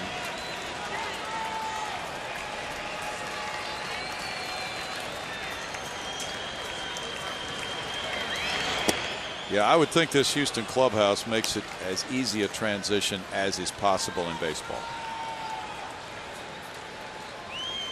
Yeah, there's no cover charge to Club Astro. You just got to put on the uniform and go.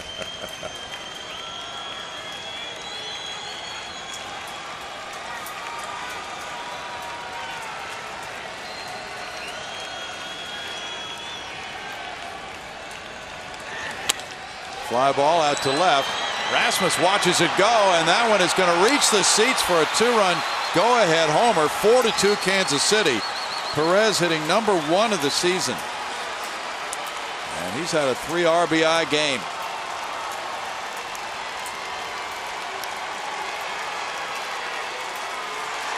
The third long ball allowed by Giles, and he's made 4 appearances. Hanging slider.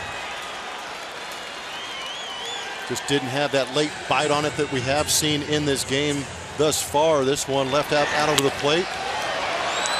Salvador Perez gets those big long arms extended and puts it in the profit box. Now 4-2 as Perez goes deep after the big call on ball 4 on Gordon. How big does that look now? Huge. Infante takes ball 1.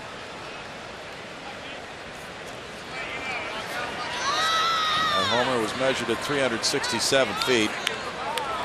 Infante doubled in the 5th to left field. He's 1 for 3. That's not how the Royals are accustomed to scoring runs. Chris Davinsky's warming up for Houston. There's a strike.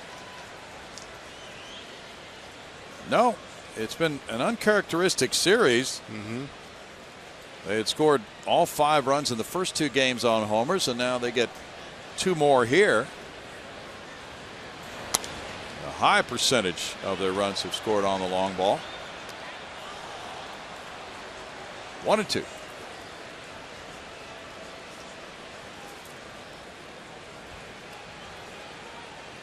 Arizona leads the Dodgers 1-0 in the top of the 3rd at Los Angeles.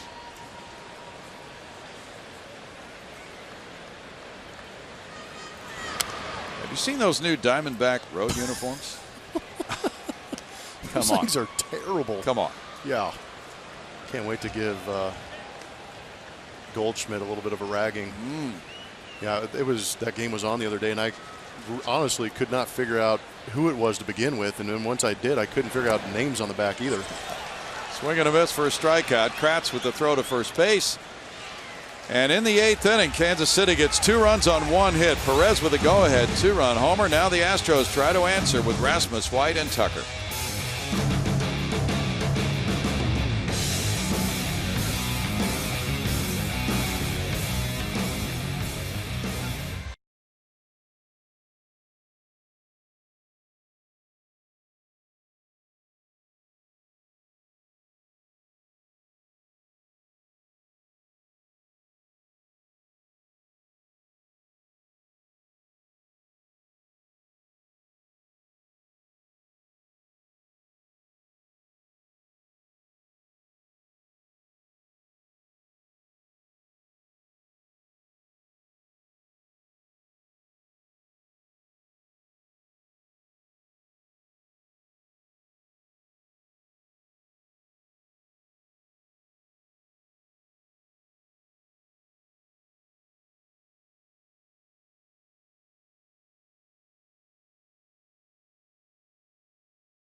Two-run bomb by Salvador Perez. Now, as the Astros come up, it's Colby Rasmus.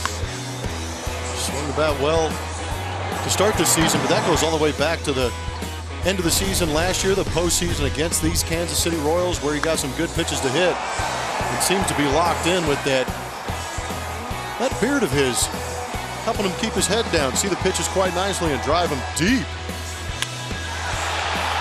So that's what does it with the chin? I guess so. Maybe that's what I didn't do right with my career. But whatever it takes, that's one guy that is definitely happy to be a Houston Astro. He's hit 3 early home runs this season. And in fact, the last 7 games against Kansas City, including the ALDS, he's hit 4 long balls. And he's driven in 8. Kelvin Herrera is pitcher number 3 for Kansas City. He had a 1-2-3 7th inning last night with a 1-run lead. He's been on a roll for quite some time. This season, he has an ERA of 0. Last year, he had an ERA below 1 in 11 postseason games. And it's Rasmus, who's 0 for 2 with a walk. White on deck. Strike to Colby. Hochevar in 1 inning allowed 2 hits, 1 run with no walks. He struck out 2.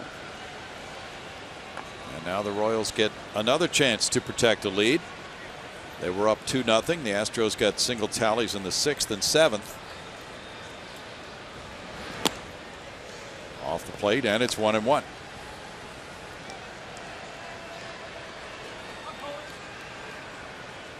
Herrera's 26 years old, from the Dominican Republic.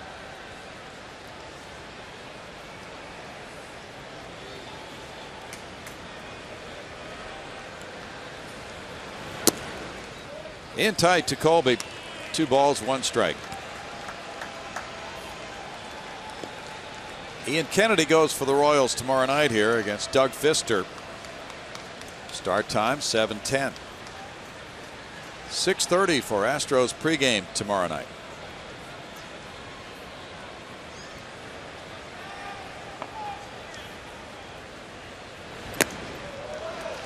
It's 3-1. The Diamondbacks have Ruby De La Rosa on the mound against Alex Wood for the Vin Scullies. How about that presentation on the field last night?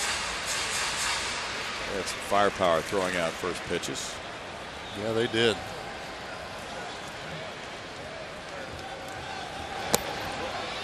3-2.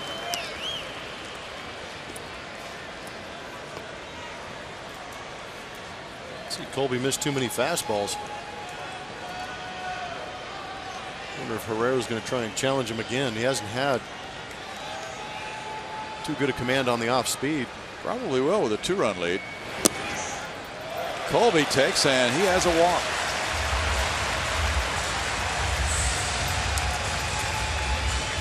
All right. They are. What do you think? I don't get it. No. I mean, has there been an explanation on why this is happening? We need to do some investigative reporting on that. I mean, Julia's the fashionista. She should go out there and try and figure this thing out. Yeah. It kind of reminds me. Remember that we wore those space age weird uniforms that one year? Yeah. I mean, that didn't go over so well. So I'm not sure. It's all about jersey sales. I wonder how that's going. Not real well, would it? I hope not. Tyler White takes a strike. He's 1 for 3. Well, here's a suggestion, which will be quickly rejected. If they don't like them, they're kind of stealthy. Maybe the troops could wear them. There you go. Donate them to the troops. Can't see these guys in those uniforms, right? In the middle of the day, we can't figure out who it is or what it is. Guys. Everything's dark. How did Teal get into that? Good cut by White, and it's 0-2. Yeah, that's I know that looks like Julia's shoes, but I'm sure that's the spikes that could go along with those uniforms. Now, if they Those would were my wear, birthday shoes. well, they're beautiful, beautiful shoes. Gorgeous, in fact. Looks like he spilled some confetti cake on them. Hey. So colorful. Unlike those Arizona uniforms, so colorful and bright. White is down on strikes. There's out number 1. All right, Tyler. All right, man. Preston Tucker is 1 for 3.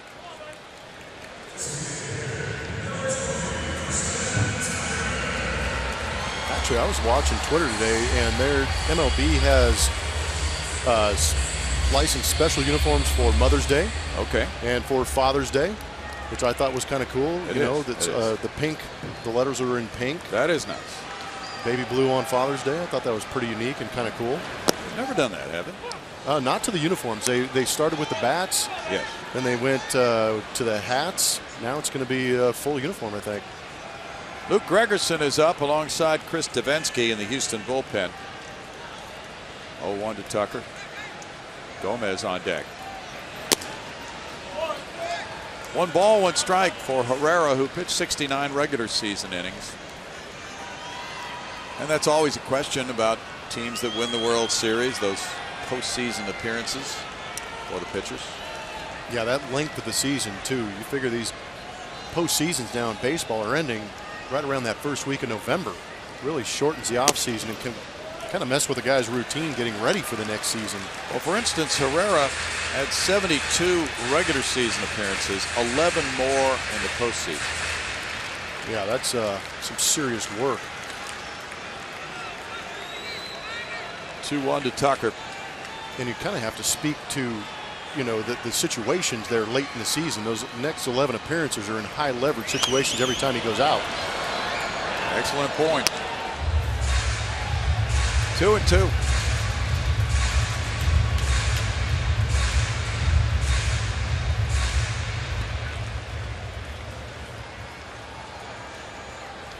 Tucker's had some big hits late in games.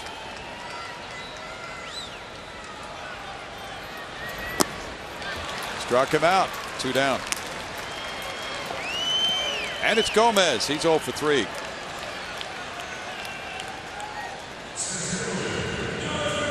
Angels beat Oakland today 5-1.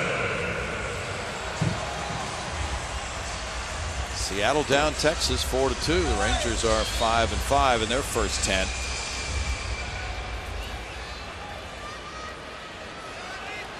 Gomez grounded into a double play, struck out, and grounded out on a check swing. That's strike 1.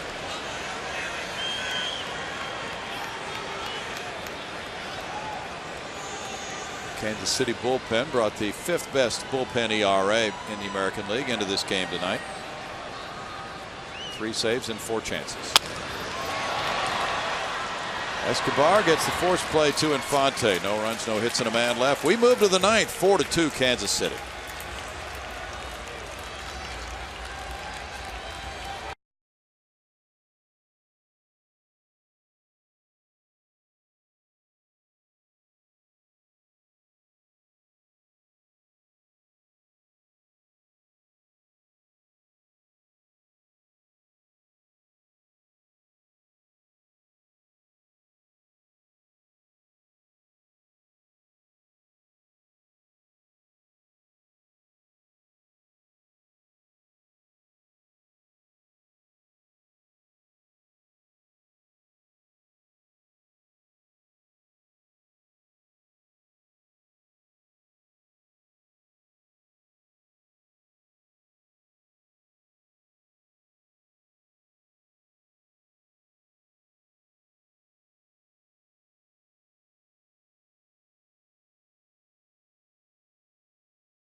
Two Royals in the lead, and it's time to name that Astro. It's brought to you by your local Honda dealer.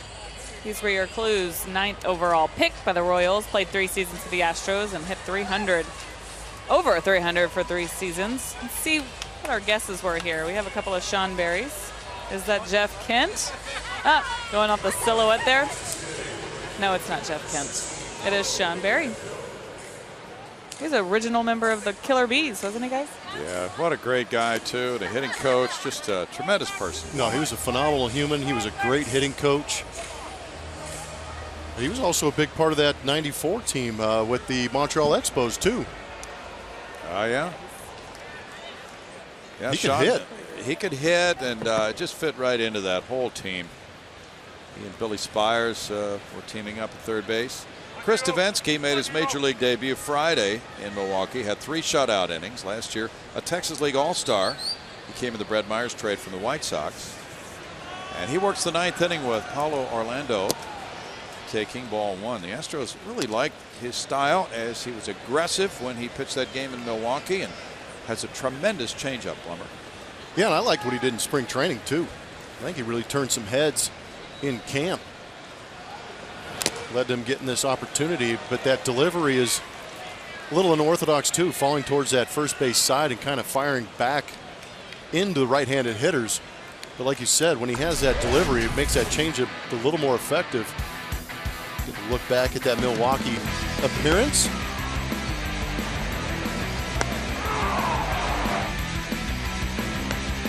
Yeah, sorry I'm quiet. I'm just enjoying the scene because he does have an excellent changeup. Well, in fact, he got all 4 of his strikeouts on changeups, Plummer. Well, that's a good sign. Get ahead of the hitters, go right to that changeup, put them away. Orlando takes a look at it. It's 1-2. And obviously he's not afraid to throw it early in the count.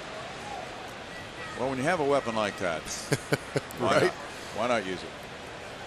He had a 38-pitch outing in those 3 innings, giving up 1 hit, no runs. Didn't walk anybody. Now it's 2-2. He got the nickname Dragon from his Double-A manager, Corpus Christi, Rodney Linares. It's part of a Triple-A manager's job. Yeah. Give these guys nicknames before they get called up. He gets a punch out. 95. He's bringing some noise there. That we didn't know. We didn't know there was 95 there. That makes the changeup even better. Absolutely. Coming at you. That was rather tardy. Alcides Escobar is 1 for 4. Off the plate, ball 1. The Astros have their 8-9 one-hitters 2 up in the bottom of the 9th. Valbuena, Kratz, and Altuve.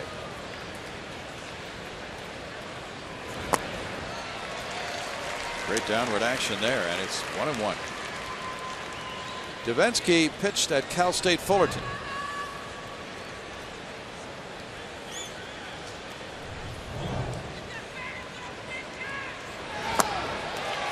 The way he falls off really has to help that changeup, doesn't it? Well, that's what you're trying to figure out. Sometimes you see guys that open up that quickly. Usually, sometimes you can pick up the ball out of his hand rather quickly, but I think it's such a drastic movement to that first base side away, and the ball comes back towards you and throw you off a little bit. Got him looking. 2 punch outs for Davinsky. There's going to be some conversations in that Royals dugout about what Davinsky's doing. It almost looked like Ned Yost was looking down to the hitting coach going, hey, who is this guy and what's he got? Ryan Lefebvre just looked over from the Kansas City booth and said, wow. Ryan's been around baseball for a while. He's impressed. Mike Moustakas doubled in the first inning. He's 1 for 4. Oh, hey. And a curve. Yeah, why not? But he's doing what you said. He's aggressive. Midfield shifted around. Moustakas fouls it back 0-2. There's not any fear there, is there? But like you said, with his stuff, why should he be afraid? And he was a 25th round pick of the White Sox in 2011, an all-star last year at Corpus, and then he pitched in the AAA championship game and won that one for Fresno. So he actually hadn't pitched a regular season game at AAA. He was to have been the opening day starter for Fresno, and right before he was to pitch that game, he got called up. Still hasn't pitched a regular season game at AAA. It's kind of cool. And he's pitching like he never wants to. Struck him out, struck out the side. We go to the bottom of the 9th inning. 4-2 Kansas City.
On Root Sports is presented by Southwest Airlines. Transparency, low fares, nothing to hide.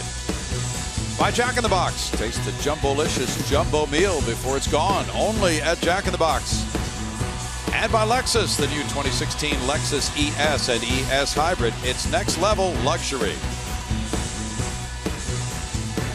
Last of the 9th coming up. It's 4-2 Kansas City here in Houston at Minute Maid Park. And the closer for tonight will be Joakim Soria.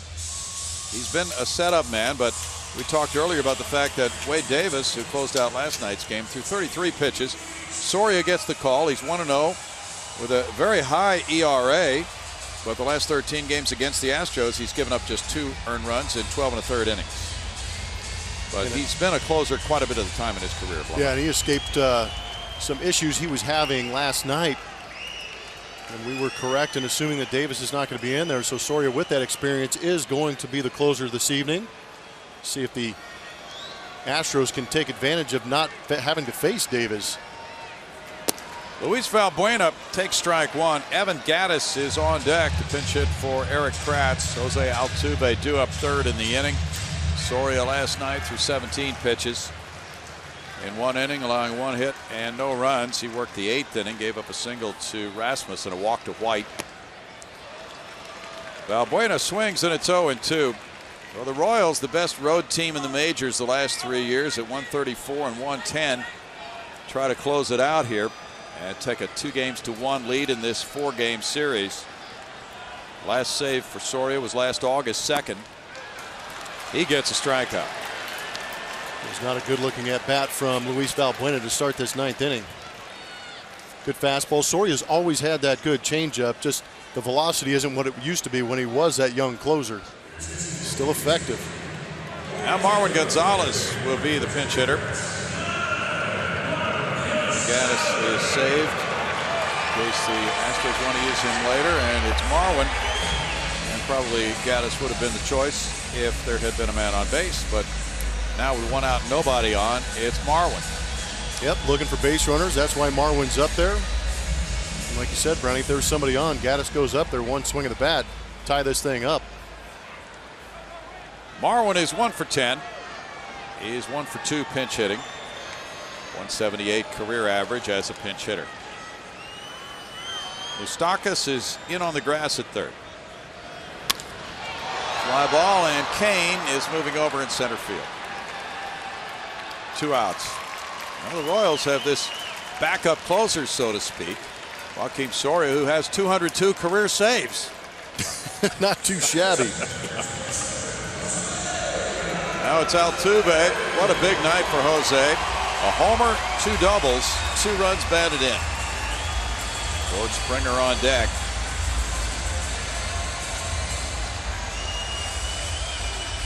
Herrera had a walk and 2 strikeouts in his 1 hitless inning.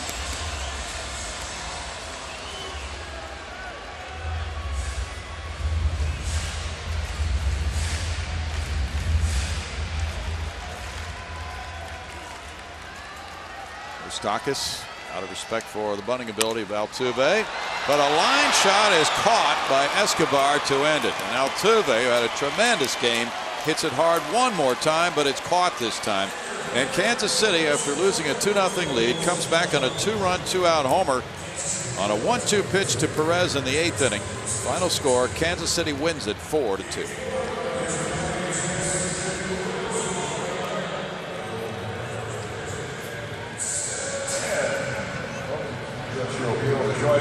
Thank you so much for joining us tonight. Please have a safe ride. Good night. Yes.